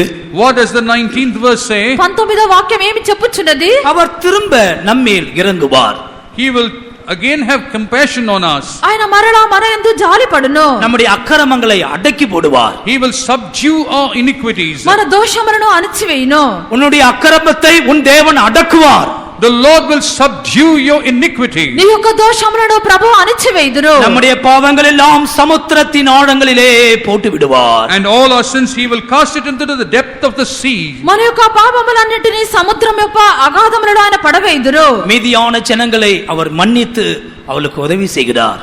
He will forgive the remnant people and will help them. శేషించినటువంటి జనులను క్షమించి ప్రభు వారికి సహాయం చేయుదురు. ஆண்டவருக்கு ஸ்தோத்திரம். Praise be to the Lord. ప్రభువుకు స్తోత్రము. அவள் நொண்டியானவள், She is lame. వారు కుంటివారు. இப்பொழுது அவள் ஜனத்துக்கு மீந்தவளை போல் இருக்கிறாள். Now she is like the remnant of the people. ఇప్పుడైతే వారు శేషించిన జనులై ఉన్నారు. இரண்டாவதாக தள்ளுண்டவள் என்று அவளை குறித்து நாம் படிக்கிறோம். Secondly, we read about her that she is like one cast out. రెండవదిగా వెళ్ళగొట్టబడిన వారు. 6వ வசனத்தை படியுங்கள். Micah 4:6. ఆరో వాక్యము. கர்த்தர் சொல்கிறது என்னவென்றால், அந்நாளிலே நான் நொண்டியானவளை சேர்த்து தள்ளுண்டவளையும் தீங்கு அனுபவத்திலையும் கூட்டிக் கொண்டு. இங்கே தள்ளுண்டவள் என்று இந்த ஜனத்தை குறித்து சொல்லப்பட்டிருக்கிறார். Here it is written about the people as one driven away. ఇక్కడ వెళ్ళగొట్టబడిన వారని చెప్పి ఒక జల్లను గురించి చెప్పబడిను. ஏசாயா 54వ அதிகாரம் 6వ வசனத்தை படிக்கும் பொழுது, When you turn to Isaiah 54:6, యెషయా గ్రంథము 54వ అధ్యాయము 6వ వాక్యము. கைவிடப்பட்டு மனநொந்தவளான ஸ்திரீயை போலவும் இளம் பிராயத்தில் விவாகம் செய்து தள்ளப்பட்ட மனைவியை போலவும் இருக்கிற உன்னை கர்த்தர் அழைத்தார் என்று உன் தேவன் சொல்லுகிறார். The Lord had called thee as a woman forsaken and grieved in spirit, and a wife of youth when thou wast refused, said thy God. இங்கே ஒரு ஸ்திரியை குறித்து நாம் படிக்கிறோம். here we read about a woman. ఇక్కడ ఒక స్త్రీని గురించి మనం చదువుచున్నాము. அவள் கைவிடப்பட்டு மனம் நொந்த ஸ்திரீ. She is forsaken and with a grieving spirit. ఆమె విడువబడి దుఃఖాక్రాంతురాలైన స్త్రీ. இளம் பிரயாயத்தில் விவாகம் செய்து தள்ளப்பட்ட மனைவி. A wife of youth who has been cast out. యవన కాలమునందు వివాహం చేయబడి తృణీకరింపబడిన భార్య. தள்ளப்பட்ட நிலவரத்திலே யாராவது வாழ்ந்து கொண்டிருக்கிறீர்களா? Is there anybody who is living in a cast out state? మీరు విడువబడినటువంటి స్థితిలో ఎవరైనా జీవించున్నారా? இளம் பிரயாயத்தில் விவாகம் செய்து தள்ளப்பட்டதான ஸ்திரியை போல, like a young woman married and cast away from marriage. యవన భార్యను వివాహం చేయబడి తృణీకరింపబడినట్లు இந்த காலவெளியிலே கர்த்தர் உனக்கு கொடுக்கிறதான தேவ ஆலோசனை என்ன? What is the counsel the Lord is giving you this morning? ఈ యొక్క ఉదయ కాలమున ప్రభువు నీకు ఇచ్చినటువంటి దేవుని ఆలోచన ఏమిటి? இந்த தள்ளப்பட்டவள் பலத்த ஜாதியாய் மாற்றுகிறார் ஆண்டவர். This cast out person, the Lord is making him into a strong nation. ఈ యొక్క విడువబడినటువంటి వారు బలమైన జనముగా మారుచున్నారు. இந்த இஸ்ரவேல் ஜனங்கள் எப்பொழுது தள்ளப்பட்டவளாக மாறினார்கள்? When did these Israelites become a cast out? ఈ యొక్క ఇశ్రాయేలు జనులు ఎప్పుడు తృణీకరింపబడిన జనులుగా మారి ఉన్నారు? உபாகமம் 28వ அதிகாரத்துக்கு வரும் பொழுது, When you come to Deuteronomy chapter 28, ద్వితీయోపదేశ కాండము 28వ అధ్యాయమునకు వచ్చినప్పుడు 64వ వచనం, 28వ அதிகாரம் 64వ వచనం, 28th chapter verse 64. 28వ అధ్యాయము 64వ వాక్యము. கர்த்தர் உன்னை பூமியின் ஒரு முனை துவக்கி பூமியின் மறுமுனை மட்டும் இருக்கிற எல்லா ஜனங்களுக்குள்ளும் சிதறடிப்பார். அங்கே நீயும் உன் பிதாக்களும் அறியாத மரமும் கல்லுமான அந்நிய தேவர்களை சேவிப்பாய். தெய்வத்துக்கு ஸ்தோத்திரம். Praise be to the Lord. பிரபுவுக்கு ஸ்தோத்திரம். இந்த ஜனங்கள் தேவனுடைய பிரமாணத்தை கைக்கொள்ளாமல் போன பொழுது, When these people did not keep to the statutes of the Lord, ఈ యొక్క జనులు దేవుని యొక్క ఆజ్ఞను గైకొనకుండా పోయినప్పుడు ஒரு முனை துவக்கி மறு முனை மட்டும் ஆண்டவர்களை சிதறடித்தார். the Lord scattered them from one end of the earth even to the other end. వారిని ఒక కొన మొదలుకొని మరొక కొన వరకు వారిని చెదరగొట్టెను. உண்மையாகவே இஸ்ரவேலர்கள் யூதர்கள் பல தேசத்திற்கு சிதறடிக்கப்பட்டார்கள். Truly the Israelites were scattered across the world. నిజముగానే ఇశ్రాయేలు జనులు సర్వలోకమంతటికి చెదరగొట్టబడిరి. ஏன் நம்முடைய தேசத்திலும் கூட யூதர்கள் வந்து குடியிருக்கிறார்களே? நீங்கள் அறிவீர்கள், கேரளாவிலே யூதர்கள் வந்து குடியிருந்த இடங்கள் உண்டு. அங்கே அவர்கள் ஜெபாலயங்களை கட்டினார்கள், இன்றும் இருக்கிறது. You are also aware that they were even scattered to the extent of coming over to our country. In Kerala they had occupied, and their synagogues also are built over there. మన యొక్క దేశమునందు కూడా వీరు వచ్చి ఉన్నారు. వీరు కేరళ రాష్ట్రంలో చూచినప్పుడు దేవుని యొక్క మందిరములను కట్టి ఉన్నారు. தேவ பிரமாணத்தை நீ கைக்கொள்ளாமல் தேவ பிரமாணத்திற்கு மீறி நடக்கும் பொழுது நீ புறம்பே தள்ளப்பட்டதான ஒரு ஸ்திரியை போல மாறி விடுகிறாய். When you do not observe the commandments of the Lord and transgress it, you become like a woman cast away. నీవు దేవుని యొక్క ఆజ్ఞలను మీరి దేవుని యొక్క ఆజ్ఞల ప్రకారము నడవకుండా ఉండినప్పుడు నీ విడువబడినటువంటి స్త్రీగా మార్చబడుచున్నావు. யூதனை பொறுத்தமட்டில் தேவனால் புறக்கணிக்கப்பட்டு அசிரியாவுக்கும் பாபிலோனுக்கும் அவர்கள் சிறையாய் போனார்கள். The Israelites were cast out and they went up to the extent of Assyria and Babylon. జనుల విషయమును మనం చూచినప్పుడు వీరు దేవుణ్ణి ఎప్పుడైతే తృణీకరించున్నారో అటువంటి సమయమందు అష్షూరు దేశమునకు బబులోను దేశమునకు చెరగొని పోబడిరి. இந்த வருஷத்திலே தெய்வத்தின் சத்தியத்திற்கு மாறாக தெய்வத்தின் பிரமாணத்தை விட்டு மீறி நடந்து ஒரு தள்ளப்பட்டதான மனைவி போல, தள்ளப்பட்டதான ஒரு ஆளை போல நீ ஜீவித்துக் கொண்டிருப்பாயானால் இன்றைக்கு தேவ சத்தத்தை நீ கவனமாய் கேள். During the course of this year, if you had walked contrary to the word of the Lord and you have been living like a woman cast out, listen to the word of God. నీవు దేవుని యొక్క ఆజ్ఞను అతిక్రమించి నీవు దాని ప్రకారం నడవకుండా ఉండి విడువబడినటువంటి తృణీకరింపబడినటువంటి వారిగా మీరు కనిపించినట్లయితే మీరు దేవుని యొక్క మాటకు ఇప్పుడు చెవియొగ్గవలెను. ஏசாயா தீர்க்கதரிசன புத்தகம் 56ஆம் அதிகாரம் 8ஆம் வசனத்தில் இஸ்ரவேலில் தள்ளுண்டவனை சேர்க்கிறதான கர்த்தர் என்று நாம் படிக்கிறோம். In Isaiah 56:8 we read as the Lord is one who gathers the cast out of Israel. యెషయా గ్రంథము 56వ అధ్యాయము 8వ వాక్యమందు ఇశ్రాయేలీలో వెలివేయబడిన వారిని సమకూర్చు ప్రభువగు యెహోవా. படியுங்கள். இஸ்ரவேலில் தள்ளுண்டவர்களை சேர்க்கிற கர்த்தராகிய ஆண்டவர். இஸ்ரவேலில் தள்ளுண்டவர்களை சேர்க்கிறதான கர்த்தராகிய ஆண்டவர். The Lord God which gathereth the outcasts of Israel. ఇశ్రాయేలీలో వెలివేయబడిన వారిని సమకూర్చు ప్రభువగు యెహోవా. தேவ பிள்ளையே, ஒரு தள்ளுண்ட நிலவரத்திலே மனம் நொந்து நீ இருப்பாயானால் இன்றைக்கு ஆண்டவர் உன்னோடு கூட பேசுகிறார்.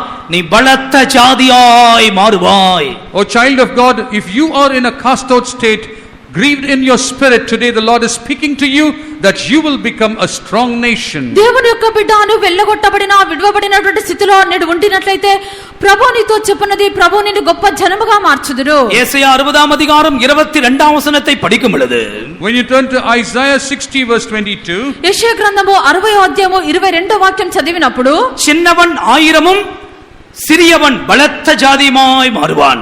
a little one shall become 1,000 and a small one a strong nation. ఒంటరైన వాడు 1000 మంది, ఎన్నిక లేని వాడు బలమైన జనమగును. எவ்வளவு அருமையான ஒரு வாக்குத்தத்தம். What a beautiful promise. ఎంత చక్కటి వాగ్దానమైనది. கர்த்தராகிய நான் ஏற்ற காலத்தில் இதை தீவிரமாய் நடப்பிப்பேன். I the Lord will hasten it in its time. యెహోవానగు నేను తగిన కాలమున ఈ కార్యమును త్వరపెట్టుదును. ஒரு தேவனுடைய பிள்ளை பலத்த ஜாதியாக மாறுவது எப்பொழுது?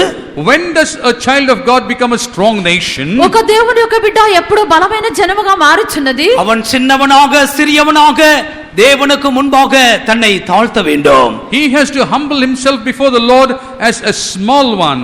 దేవుని ఎదుట తమ్మరు తామే చిన్నవారిగా వారు తగ్గించుకొనవలెను. ஆண்டவர் ஆபிரகாமை அழைத்த பொழுது அவனை நான் உன்னை பலத்த ஜாதியாய் மாற்றுவேன் என்று சொன்னார். When the Lord called Abraham, he said, I will make you into a strong nation. దేవుడు అబ్రహామును పిలిచినప్పుడు నిన్ను బలమైన జనముగా మార్చదనని చెప్పెను. நான் உன்னை பெரிய ஜாதியாய் மாற்றுவேன். I will make you into a great nation. నేను ఒక గొప్ప జనముగా మార్చదను. கர்த்தர் அவனை ஒருவனாய் இருக்கையில் அழைத்து பெரிய ஜாதியாய் மாற்றினார். The Lord called him when he was just as a one person, and made him into a great అతడు nation. ఒంటరివాడిగా ఉండినప్పుడు ప్రభువు అతన్ని పిలిచి గొప్ప జనముగా మార్చిరి. சின்னவன் ஆயிரமும் சிறியவன் பலத்த ஜாதியுமாய் மாறுவான். A little one shall become 1,000 and a small one a strong nation. ఒంటరైన వాడు 1000 మంది అగును, ఎన్నిక లేని వాడు బలమైన జనమగును. கர்த்தருடைய ஜனங்கள் இந்த நாட்களில் பலத்த ஜாதியாய் மாற வேண்டும். The people of God during these days have to become a strong nation. ఈ యొక్క దినములందు దేవుని యొక్క జనులు బలమైన జనముగా మారవలెను. நீங்கள் தேவ சமூகத்திலே விசுவாசத்திலே பலப்படுங்கள்.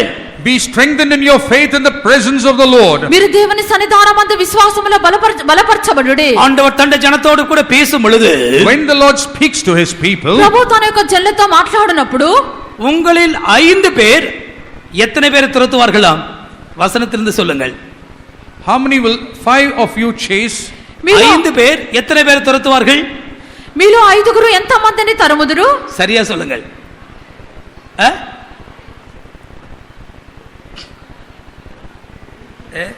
லேவி ராகமம் 26:8. Leviticus 26:8. లేవియ కాండము 26వ అధ్యాయం 8వ వాక్యము. உங்களில் 5 பேர் 100 பேரை துரத்துவார்கள். 5 பேர் 100 பேரை துரத்துவார்கள். 5 will drive out 100. మీరు 5గురు 100 మందిని తరుముదురు. உங்களில் 100 பேர் 10000 பேரை துரத்துவார்கள். 100 பேர் 10000 பேரை துரத்துவார்கள். And 100 will chase 10,000. 100 మంది 10000 మందిని తరుముదురు. கர்த்தருக்கு மகிமை உண்டாகட்டும். Glory be to the Lord. దేవునికి మహిమ కలుగును గాక. சின்னவன் பலத்த ஜாதியாய் மாறுவான். A little one, a small one will become a strong nation. ఎన్నిక లేని వాడు బలమైన జనమగును. இஸ்ரவேலில் தள்ளுண்டு போனதான நீ பலத்த ஜாதியாய் மாறுவாய். You, the castaway of Israel, will become a strong nation. ఇశ్రాయేలులో వెళ్ళగొట్టబడినటువంటి నీవు బలమైన జనముగా మారుదువు. 5 பேர் 100 பேரை துரத்துவார்களாம். 5 will chase 100 people. 5గురు 100 మందిని తరుముదురు. 100 பேர் 10000 பேரை துரத்துவார்கள். But 100 will chase 10,000. 100 మంది 10000 మందిని తరుముదురు. ஆம் தேவ பிள்ளையே, கர்த்தர் இந்த நாட்களில் தன்னுடைய ஜனத்தை பலத்த ஜாதியாய் மாற்றிக்கொண்டே இருக்கிறார். Yes, child of God, the Lord is making his people into a strong nation these days. ఈ యొక్క దినములందు ప్రభువు తన యొక్క జనులను బలమైన జనులుగా మారుచున్నారు. நீ ஒரு பலகீனமான ஆள் அல்ல. You are not a weak person. నీవు ఒక బలహీనమైన వ్యక్తి కాదు. பலமான நகரம் நமக்கு உண்டு. We have a strong nation. బలమైన పట్టణము మనకున్నది. கர்த்தருக்கு மகிமை உண்டாகட்டும். Glory be to the Lord. దేవునికి మహిమ కలుగును గాక. எனவே தூரமாய் போன நீ இப்பொழுது சமீபமாய் வர வேண்டிய காலம். You who have gone far away, this is a time where you have to come near. కావున దూరముగా పోయినటువంటి నీవు సమీపముగా వచ్చినటువంటి సమయము. இந்த வருடத்தில் நடக்கிறதான கடைசி நடக்கிற கூட்டங்களிலே பங்கு பெற்று சமீபமாய் வந்து சேர வேண்டும். In the meetings that are going to take place in the end of the year, take part in it and come near. ఈ యొక్క సంవత్సరాంతమున జరుగు కూటంలో నీవు పాలు పొందుచు నీవు దేవునికి సమీపముగా చేరవలెను. ஆண்டவருக்கு மகிமை உண்டாகட்டும். Glory be to the Lord. ప్రభువుకు మహిమ కలుగును గాక. கடைசியாக அவளை குறித்து நாம் என்ன படிக்கிறோம்? Finally, what we read about her, చివరిగా అక్కడ ఏమి చదువుచున్నాము? அவள் தீங்கு அனுபவித்தவள். she is one who has been afflicted. ఆమె బాధింపబడినది. செப்பனியா 3:19 அவள் வெட்கம் அனுபவித்தவர்கள் என்று படிக்கிறோம். In Zephaniah 3:19 we read that she had been confounded or experienced shame. జెఫన్యా 3వ అధ్యాయము 19వ వాక్యమందు ఆమె సిగ్గుపరచబడెను. கர்த்தருக்கு மகிமை உண்டாகட்டும். Glory be to the Lord. దేవునికి మహిమ కలుగును గాక. தூரமாய் பரஜாதிகள் மத்தியிலே போய் அவர்கள் தீங்குகளை அனுபவித்தார்கள். They went far away among the Gentiles and experienced affliction. వారు దూరముగా అన్యజనుల మధ్యలో చెదరగొట్టబడి వారి యొక్క శ్రమను అనుభవించిరి. இந்த வருஷத்தில் தேவ பிரமாணத்திற்கு கீழ்ப்படியாமல் தூரமாய் போய் தீங்குகளை அனுபவித்துக் கொண்டிருக்கிறதான ஒரு நபராக நீ வந்திருக்கிறாயா? Are you an individual who has come here going far away from the Lord, disobeying his commandments and having being afflicted? ఈ యొక్క సంవత్సరమునందు నీవు దేవుని యొక్క ఆజ్ఞలకు లోబడకుండా దేవునికి దూరముగా వెళ్ళి బాధింపబడినటువంటి వ్యక్తిగా నీవు వచ్చి ఉన్నావా? இந்த வசனம் என்ன சொல்லுகிறது? What does this word say? ఈ వాక్యం ఏమి చెప్పుచున్నది? தீங்கு அனுபவித்தவளை நான் கூப்பிட்டு கொண்டு வருவேன். I will call the one who has been afflicted. బాధింపబడిన వారిని నేను తీసుకొని వచ్చేదను. அந்த அர்த்தம் என்னால நீ தீங்குக்குள்ள இருக்க வேண்டிய அவசியமே இல்லை. The meaning of that is because of me you need not be in affliction. దీని యొక్క అర్థం ఏదనగా ఎల్లప్పుడూ నీవు యొక్క శ్రమలోనే ఉండని అవసరం లేదు. இனிமேதான் செப்பனியா தீர்க்கதரிசி இப்படி சொல்லுகிறான். The prophet Zephaniah says like this. కావున ప్రవక్త అయిన జెఫన్యా ఇలాగను చెప్పుచున్నాడు. 3వ அதிகாரம் 15వ వచనం. Zephaniah 3:15. Zephaniah 3rd chapter verse 15. జెఫన్యా 3వ అధ్యాయము 15వ వాక్యము. கர்த்தர் உன் ஆக்கினைகளை அகற்றி உன் சத்துருக்களை விலக்கினார். இஸ்ரவேலின் ராஜாவாய கர்த்தர் உன் நடுவிலே இருக்கிறார். இனி தீங்கை காணாதிருப்பாய். இனி நீ தீங்கை காணாதிருப்பாய். Thou shalt not see evil anymore. ఇక మీదట మీకు అపాయము సంభవింపదు. கர்த்தர் உன்னுடைய நியாய தீர்ப்புகளை ஆக்கினைகளை அகற்றி போடுகிறார். The Lord is removing your condemnation and your judgment. ప్రభువుని యొక్క తీర్పులను శిక్షను కొట్టివేయుచున్నారు. உன் சத்துருக்களை விலக்கினார். He has cast out your enemies. మీ శత్రువులను వెళ్ళగొట్టి ఉన్నాడు. இஸ்ரவேலின் ராஜாவாகிய கர்த்தர் உன் நடுவிலே இருக்கிறார். The King of Israel, even the Lord, is in the midst of thee. ఇశ్రాయేలు రాజైన యెహోవా మీ మధ్య ఉన్నాడు. இனி நீ தீங்கை காணாதிருப்பாய். Thou shalt not see evil anymore. ఇక మీదట మీరు అపాయమును చూడరు. சிலர் லாசருவை போல வாழ்நாளெல்லாம் தீங்குதான். Some people like Lazarus, their entire life they see only evil. కొందరు లాజరు వలె తమ యొక్క జీవిత కాలం అంతా బాధింపబట్ట தேவ பிள்ளையே, உன்னுடைய வாழ்க்கையிலே தேவ சித்தத்தின் மத்தியில் இருக்கும் பொழுது வாழ்நாளெல்லாம் நீ தீங்கும்படியாய் போய் கொண்டிருக்கிறாயோ? O child of God, while you are in the midst of the will of the Lord, are you continuing to be afflicted? దేవుని యొక్క బిడ్డ అనే దేవుని యొక్క చిత్తం మధ్యలో ఉండి నీ జీవిత కాలం అంతా యొక్క బాధింపబడిన స్థితిలో వెళ్ళుచున్నావా? இந்த லாசரு தேற்றப்படுகிற இடத்திற்கு வந்து சேர்ந்தான். This Lazarus arrived at a place where he was comforted. ఈ యొక్క లాజరు అతడు ఆదరింపబడిన స్థలమునకు వచ్చి அவனை குறித்து చేరెను. ஆபிரகாம் என்ன சொல்லுகிறான்? What does Abraham say about him? అతన్ని గురించి అబ్రహాము ఏమి చెప్పెను? அவன் உயிரோடு இருந்த நாளெல்லாம் தீங்கை அனுபவித்தான். All the days of his life he saw evil. అతని యొక్క జీవిత దినములన్నీ అతడు శ్రమ అనుభవించెను. இப்பொழுது அவன் தேற்றப்படுகிறான். Now he is being comforted. ఇప్పుడైతే అతడు ఆదరింపబడుచున్నాడు. அருமையான தேவ பிள்ளையே, தீங்கு அனுபவித்தவளை கூப்பிட்டு கொண்டு வருகிறதான ஒரு தேவன் தான் நம்முடைய தேவன். O child of God, our God is a God who calls back the one who has been afflicted. ప్రియమైన దేవుని యొక్క బిడ్డ, బాధింపబడుచున్నటువంటి నిన్ను ప్రభువు పిలుచుకొని వచ్చినటువంటి సమయమైనది. இந்த காலவேளையிலே கர்த்தருடைய வார்த்தை உன்னை நோக்கி வருகிறது. This morning the word of the Lord is coming toward you. ఈ యొక్క ఉదయ కాలంలో దేవుని యొక్క వాక్యము నీ యొద్దకు వచ్చుచున్నది. நீ தீங்கு அனுபவித்த நபராய் இருந்தால் இனி கர்த்தர் உன்னை தேற்றுகிற இடத்துக்கு கொண்டு வர விரும்புகிறார். If you have experienced evil and been afflicted, the Lord is bringing you to a place of comfort. నీవు బాధింపబడినటువంటి వ్యక్తిగా ఉండినట్లయితే ప్రభువు ఇక బిడ్డ ఆదరణగల స్థలమునకు తీసుకొని వచ్చెదరు. நாம் எல்லாரும் நம்முடைய கண்களை மூடுவோமாக. Let us all close our eyes. మనమందరము కన్నులు మూసెదము. இந்த ஜனங்களை பார்த்து பின்னாட்களிலே ஆண்டவர் சீயோன் குமாரத்தியே என்று கூப்பிடுகிறார். In the latter days, looking at these people, the Lord says, daughter of Zion. ఈ యొక్క జనం చూచి ప్రభు తదుపరి దినములందు సియోను కుమార్తె అని చెప్పి పిలిచెను. இவர்கள் சீயோன் குமாரத்தியே என்று அழைக்கப்படுவதற்கு முன்பாக, Before these people are being called as daughters of Zion, వీరు సియోను కుమార్తె అని పిలువబట్టక ముందుగా அவள் நொண்டியானவளாய் இருந்தாள். she was a lame person. ఆమె కుంటిదిగా ఉండెను. அவள் தூரமாய் தள்ளுண்டு போனவள். She was cast far away. ఆమె అవతలకు వెళ్ళగొట్టబడెను. அவள் தீங்கு அனுபவித்தவள். She experienced evil. ఆమె బాధింపబడి ఉన్నది. கர்த்தர் ஒரு ஆசீர்வாதமான இடத்திற்கு அவளை கூப்பிட்டு வருகிறார். The Lord brings her back to a blessed place. ప్రభు ఆశీర్వాదకరమైన స్థలమునకు పిలుచుకొని వచ్చున్నారు. ஆண்டவர் மனதுருக்கமுள்ளவராய் உன்னை ஒரு ஆசீர்வாதமான இடத்திற்கு கொண்டு வர விரும்புகிறார். With a compassionate heart, the Lord desires to bring you back to a place of blessing. ప్రభు జాలి కలిగినటువంటి దేవుడుగా మిమ్మల్ని ఆశీర్వాదకరమైన స్థలమునకు తీసుకొని వచ్చుచున్నారు. தேவன் நம்மை ஆசీర్వదిக்கிறதான நேரம் இது. This is a time when the Lord is going to bless us. ప్రభు మనల్ని ఆశీర్వదించే సమయమైనది. தேவ வசனம் உங்களுக்கு போதிக்கப்பட்டது. The word of the Lord has been taught to you. దేవుని యొక్క వాక్యం మీకు బోధింపబడి ఉన్నది. நாம் தேவனுடைய மனதை விளங்கிக் கொண்டோம். We have understood the mind of God. మనము దేవుని యొక్క మనసును గ్రహించినాము. ஆண்டவருக்கு நம்மை அர்ப்பணிப்போமாக. Let us surrender ourselves to the Lord. ప్రభువుకు మనల్ని సమర్పించుకొనిదము. தெய்வத்தின் வல்லமை நம்மை தொட்டு ஆசீர்வதித்து அனுப்பட்டும். Let the power of God touch us, bless us and then send us. ప్రభు యొక్క శక్తి మనల్ని ముట్టి ఆశీర్వదించి పంపనివ్వుడి. நீ போகும்பொழுது சந்தோஷத்தோடு போகிறாய். When returning, you are going to return with joy. నీ వెళ్ళినప్పుడు సంతోషముగా తిరిగి వెళ్ళెదవు. வியாதி நீங்கி சொஸ்தமடைந்து நீ செல்லுவாயாக. Your disease is going to be removed. As a healed person, you will return. నీ యొక్క వ్యాధి తొలగిపోయి నువ్వు స్వస్థపరచబడి నువ్వు తిరిగి వెళ్ళెదవు. முடிந்தவர்கள் ஒரு 5 நிமிஷம் முழங்காலிலே நில்லுங்கள். All who are able, please be on your knees. వీలైనటువంటి వారు 5 నిమిషములు మోకాళ్ళ మీద ఉండుడి. சேர்ல இருக்கிறவர்கள் நீங்கள் சேர்ல எழுந்து அந்த இடத்துல நீங்கள் நின்று கொண்டிருங்கள். Those who are in the chair, you can stand up in the same place. మీరు కుర్చీలలో కూర్చున్నటువంటి వారు ఆస్థానంపై నిలవబడి ఉండుడి. கர்த்தரோடு பேசின வார்த்தையை நினைவு கூர்ந்து ஆண்டவரோடு நீ பேசுவாயாக. Recall the words that the Lord has spoken to you, and you also in turn speak to the Lord. ప్రభువు మీతో మాట్లాడిన వాక్యమును జ్ఞాపకమునకు తెచ్చుకొని మీరు ప్రభుతో మాట్లాడుడి. தெய்வத்தின் மகிமையான பிரசன்னம் இங்கே உண்டு. The glorious presence of the Lord is here. దేవుని యొక్క మహిమగల ప్రసన్నత మన మధ్యలో ఉన్నది. நம்மை ஆசீர்வதிக்கிறதான தேவனாக உலாவிக் கொண்டிருக்கிறார். As a God who is blessing us, he is in the midst of us. మనల్ని ఆశీర్వదించినటువంటి దేవునిగా మన మధ్యలో సంచరించున్నారు. நம்மை மாற்றுகிற தேவனாய் உலாவிக் கொண்டிருக்கிறார். He is a God moving in the midst of us to change us. మనల్ని మార్చునటువంటి దేవునిగా ఆయన మన మధ్యలో அவர் நம்மை அபிஷேகம் பண்ணுகிற தேவன். He is a God who anoints you. ఆయన మనల్ని అభిషేకించే దేవుడు. அவர் நம்மை பலப்படுத்துகிற தேவன். He is a God who strengthens us. ఆయన మనల్ని బలపరచు దేవుడు. நம்மை அவரோடு குட்டி கீட்டி சேர்க்க வைக்கிறதான தேவன். He is a God who wants to gather us close to him. మనల్ని ఆయన యొద్దకు సమకూర్చుకొను దేవుడు. ஹல்லேலூயா ஹல்லேலூயா ஆமென் ஆமென். சத்தமாய் கர்த்தரோடு பேசுங்கள். ஆமென். உங்களுக்கு ஆண்டவர் என்ன பேசினாரோ அதை குறித்து நீங்கள் கர்த்தரோடு பேசுங்கள். ஹல்லேலூயா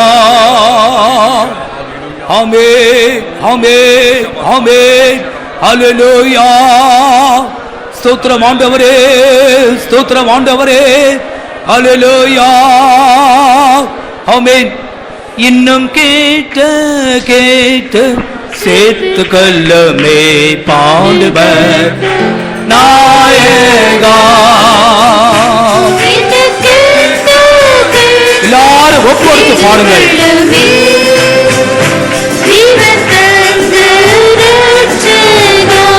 ஆமென்.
ஆண்டவரே, நான் ஒரு நொண்டியை போல குந்தி குந்தி நடந்தது போதும்.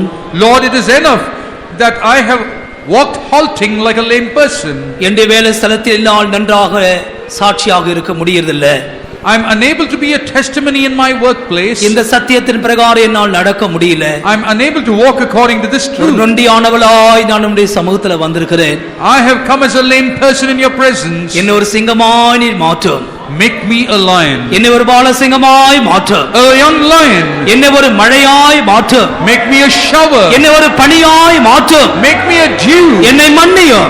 Forgive me. தேவ பிள்ளையே, நீ கர்த்தரிடத்தில் கேட்டுக்கொள்வதை அவர் பார்க்கிறார். Oh child of God, the Lord is observing you, asking you. ஒரு அபிஷேகம் உன்மேல் இறங்கட்டும். Let the anointing descend. இந்த சத்தியத்தை கர்த்தர் கொடுத்தார் என்ற நம்பிக்கை எனக்கு உண்டு. I have a faith that the Lord has given this truth. ஏனென்றால் இது தேவ வார்த்தை. Because this is the word of God. இது வெறுமையாய் திரும்பாத வார்த்தை. It won't return empty. அது சபையை பலப்படுத்தும் வார்த்தை. It's a word that strengthens the church. சபையை உயிர்ப்பிக்கும் வார்த்தை. A word that quickens the church. இன்னும் கேட்ட கேட்ட சேர்த்து கொள்ளுமே பாடுவர் நாயகா. இன்னும் கேட்ட கேட்ட சேர்த்து கொள்ளுமே ஜீவன் தந்த ரட்சகா. இன்னும் கேட்ட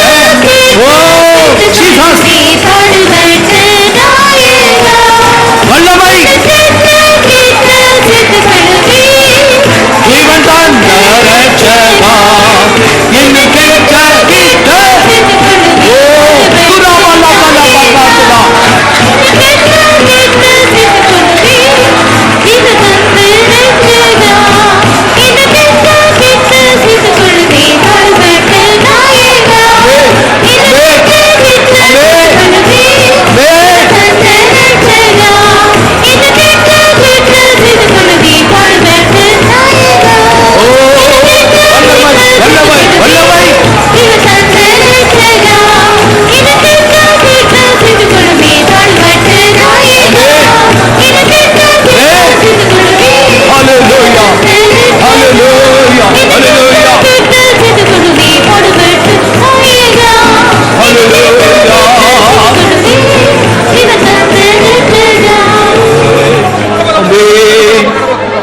ஆண்டவரே, நான் ஒரு தள்ளுண்ட ஆளை போல நான் இங்கே வந்திருக்கிறேன்.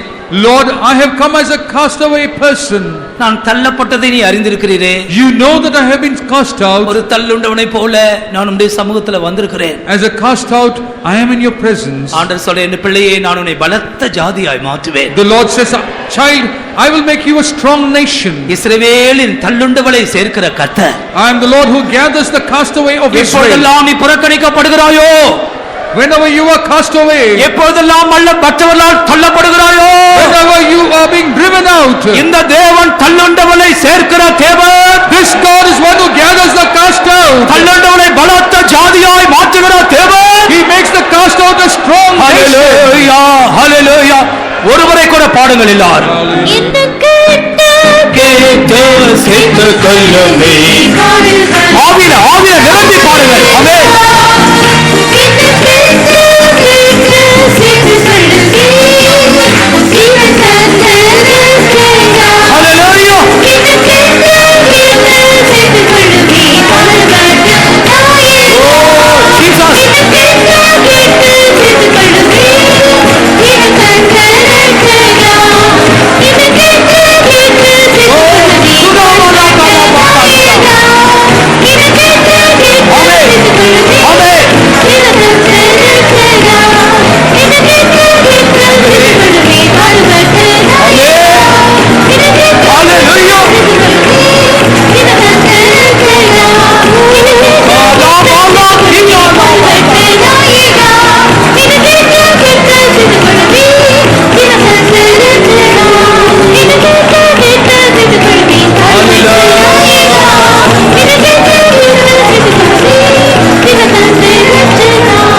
இந்த மூன்று கூட்டத்தாருக்கும் இது முதல் கர்த்தர் என்றேக்கும் ராஜாவா இருப்பார். For all these three groups of people, from today onwards, the Lord will be a king forever. கர்த்தர் உங்களை நடத்துவார். The Lord will take you through. சத்தியத்திலே நீங்கள் முன்னேறுவீர்கள்.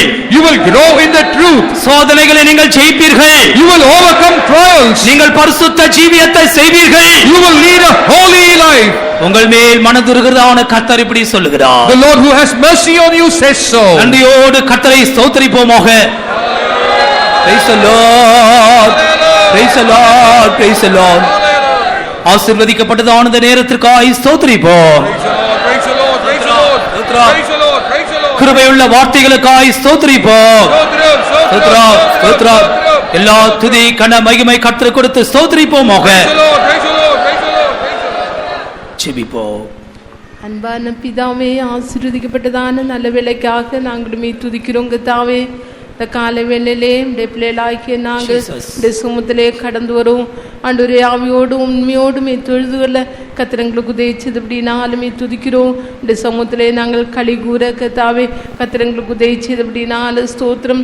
உடைய ஜனத்துடைய தேவையை அறிந்தவராக எங்களுடைய மத்தியிலே சுற்றி திரிந்த அப்படின்னாலும் ஸ்தோத்திரம். உடைய தேவையிலே இந்த கால வேளையிலே சாதித்த அப்படின்னாலும் ஸ்தோத்திரம் கர்த்தாவே. நீர் எங்களோடு பேசினதான ஜீவனுள்ளதான வார்த்தைகளுக்காக வசனங்களுக்காக நாங்களுமே நன்றியோடு துதிக்கிறோங்க தாவே. வேதத்திலே நொண்டியானவளை குறித்து நாங்கள் கேள்விப்பட்டோம். இவர்கள் சத்தியத்திலே நடக்காதவர்கள் கத்தாவே, சத்தியத்திற்கு நிற்காதவர்கள் கத்தாவே, இருமனமான குந்தி குந்தி இருமனமாய் நடக்கிறவர்கள் கத்தாவே. அதிலே மீதியானவர்களை கத்தாத்து நீர் தெரிந்தெடுத்து கத்தாவே பணியாக மாற்றீர் கத்தாவே. பணி என்றால் கத்தாவே ஆண்டவரே ஐக்கியம் சமாதானம் என்று கேட்டோம். இந்த வருடத்திலே யார் யார் என்ற ஜீவியத்தில் ஐக்கியம் இல்லையோ சமாதானம் இல்லையோ அவர்களை கத்தாவே ஒன்றுபடுத்த வேணும், ஐக்கியப்படுத்த வேணுமா ஜெபிக்கிறோம். ஐக்கியத்தை அவர்கள் விரும்பி உடைய பக்கமாய் கடந்து வர கத்த உதவிச்சு வேணுமா ஜெபிக்கிறோம் கத்தாவே. எமக்கு ஸ்தோத்திரம். பணி என்றால் வாலிபத்தை காட்டுகிறது கத்தாவே. அவக்கிற ஜீவிதத்திலே நடக்க கூடாமல் இருக்கிறான் அனுபவங்களை அகற்றி கத்தாவே வாலிபராய் நின்று கத்தாவே சத்தியத்திற்காக நிற்க முடியாத கிருபை ஒவ்வொருக்கும் கத்த தர வேணுமா ஜெபிக்கிறோம். ஆசீர்வாதமான மழையாக ஒவ்வொருவரையும் கத்தர் மாற்ற வேணுமா ஜெபிக்கிறோம் கத்தாவே. எமக்கு ஸ்தோத்திரம் கத்தாவே, ஸ்தோத்திரம். ஆண்டவரே, காட்டு மிருகத்தின் மத்தியிலே கத்தாவே இருக்கிறதான சிங்கத்தை போல இந்த நாட்களை கத்தா நீரங்களை மாற்ற வேண்டுமா ஜெபிக்கிறோம். உலக ஜனங்களுடைய மத்தியிலே கத்தாவே நாங்கள் அந்த சிங்கத்தை போல மாறட்டும் கத்தாவே. பொல்லாத சுபாவங்களுடைய மத்தியில கத்தாவே நீரங்களை சிங்கத்தை போல கத்தா மாற்றும் இந்த திவ்ய சுபாவம் உடையலாக கத்திரங்களை மாற்ற வேண்டுமா ஜெபிக்கிறோம் கத்தாவே. உடைய கருத்திலே எங்களை தாழ்த்தி தருகிறோம் கத்தாவே. எங்களுக்கு ஸ்தோத்திரம் கத்தாவே, ஸ்தோத்திரம். இந்த நாட்கள் ஆட்டு மந்தைக்குள்ளே கத்தா இருக்கிறான பாலசிங்கத்தை போல நீரங்களை மாற்றும்.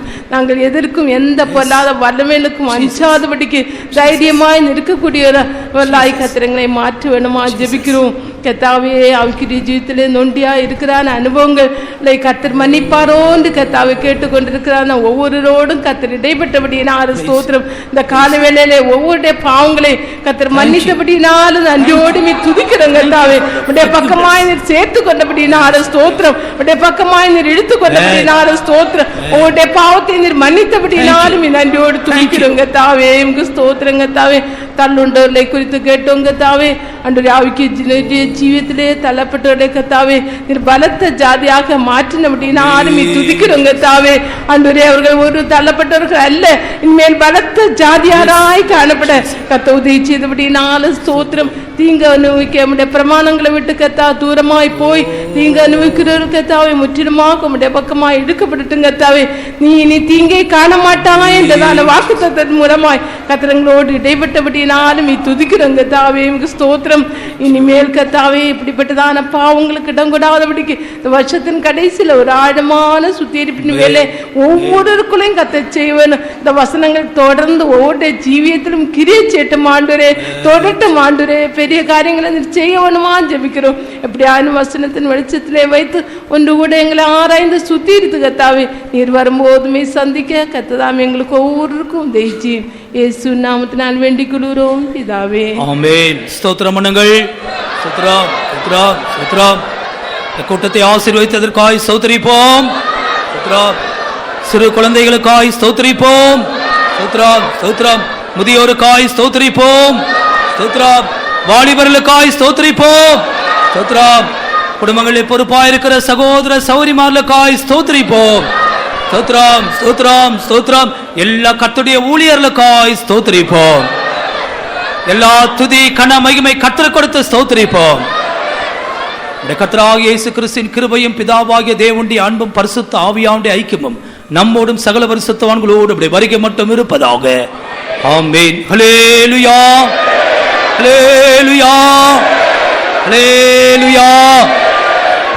சிங்கங்களும் பால சிங்கங்களும் ஒரு சத்தமா ஒரு 3 அல்லேலூயா சொல்லுங்கள்.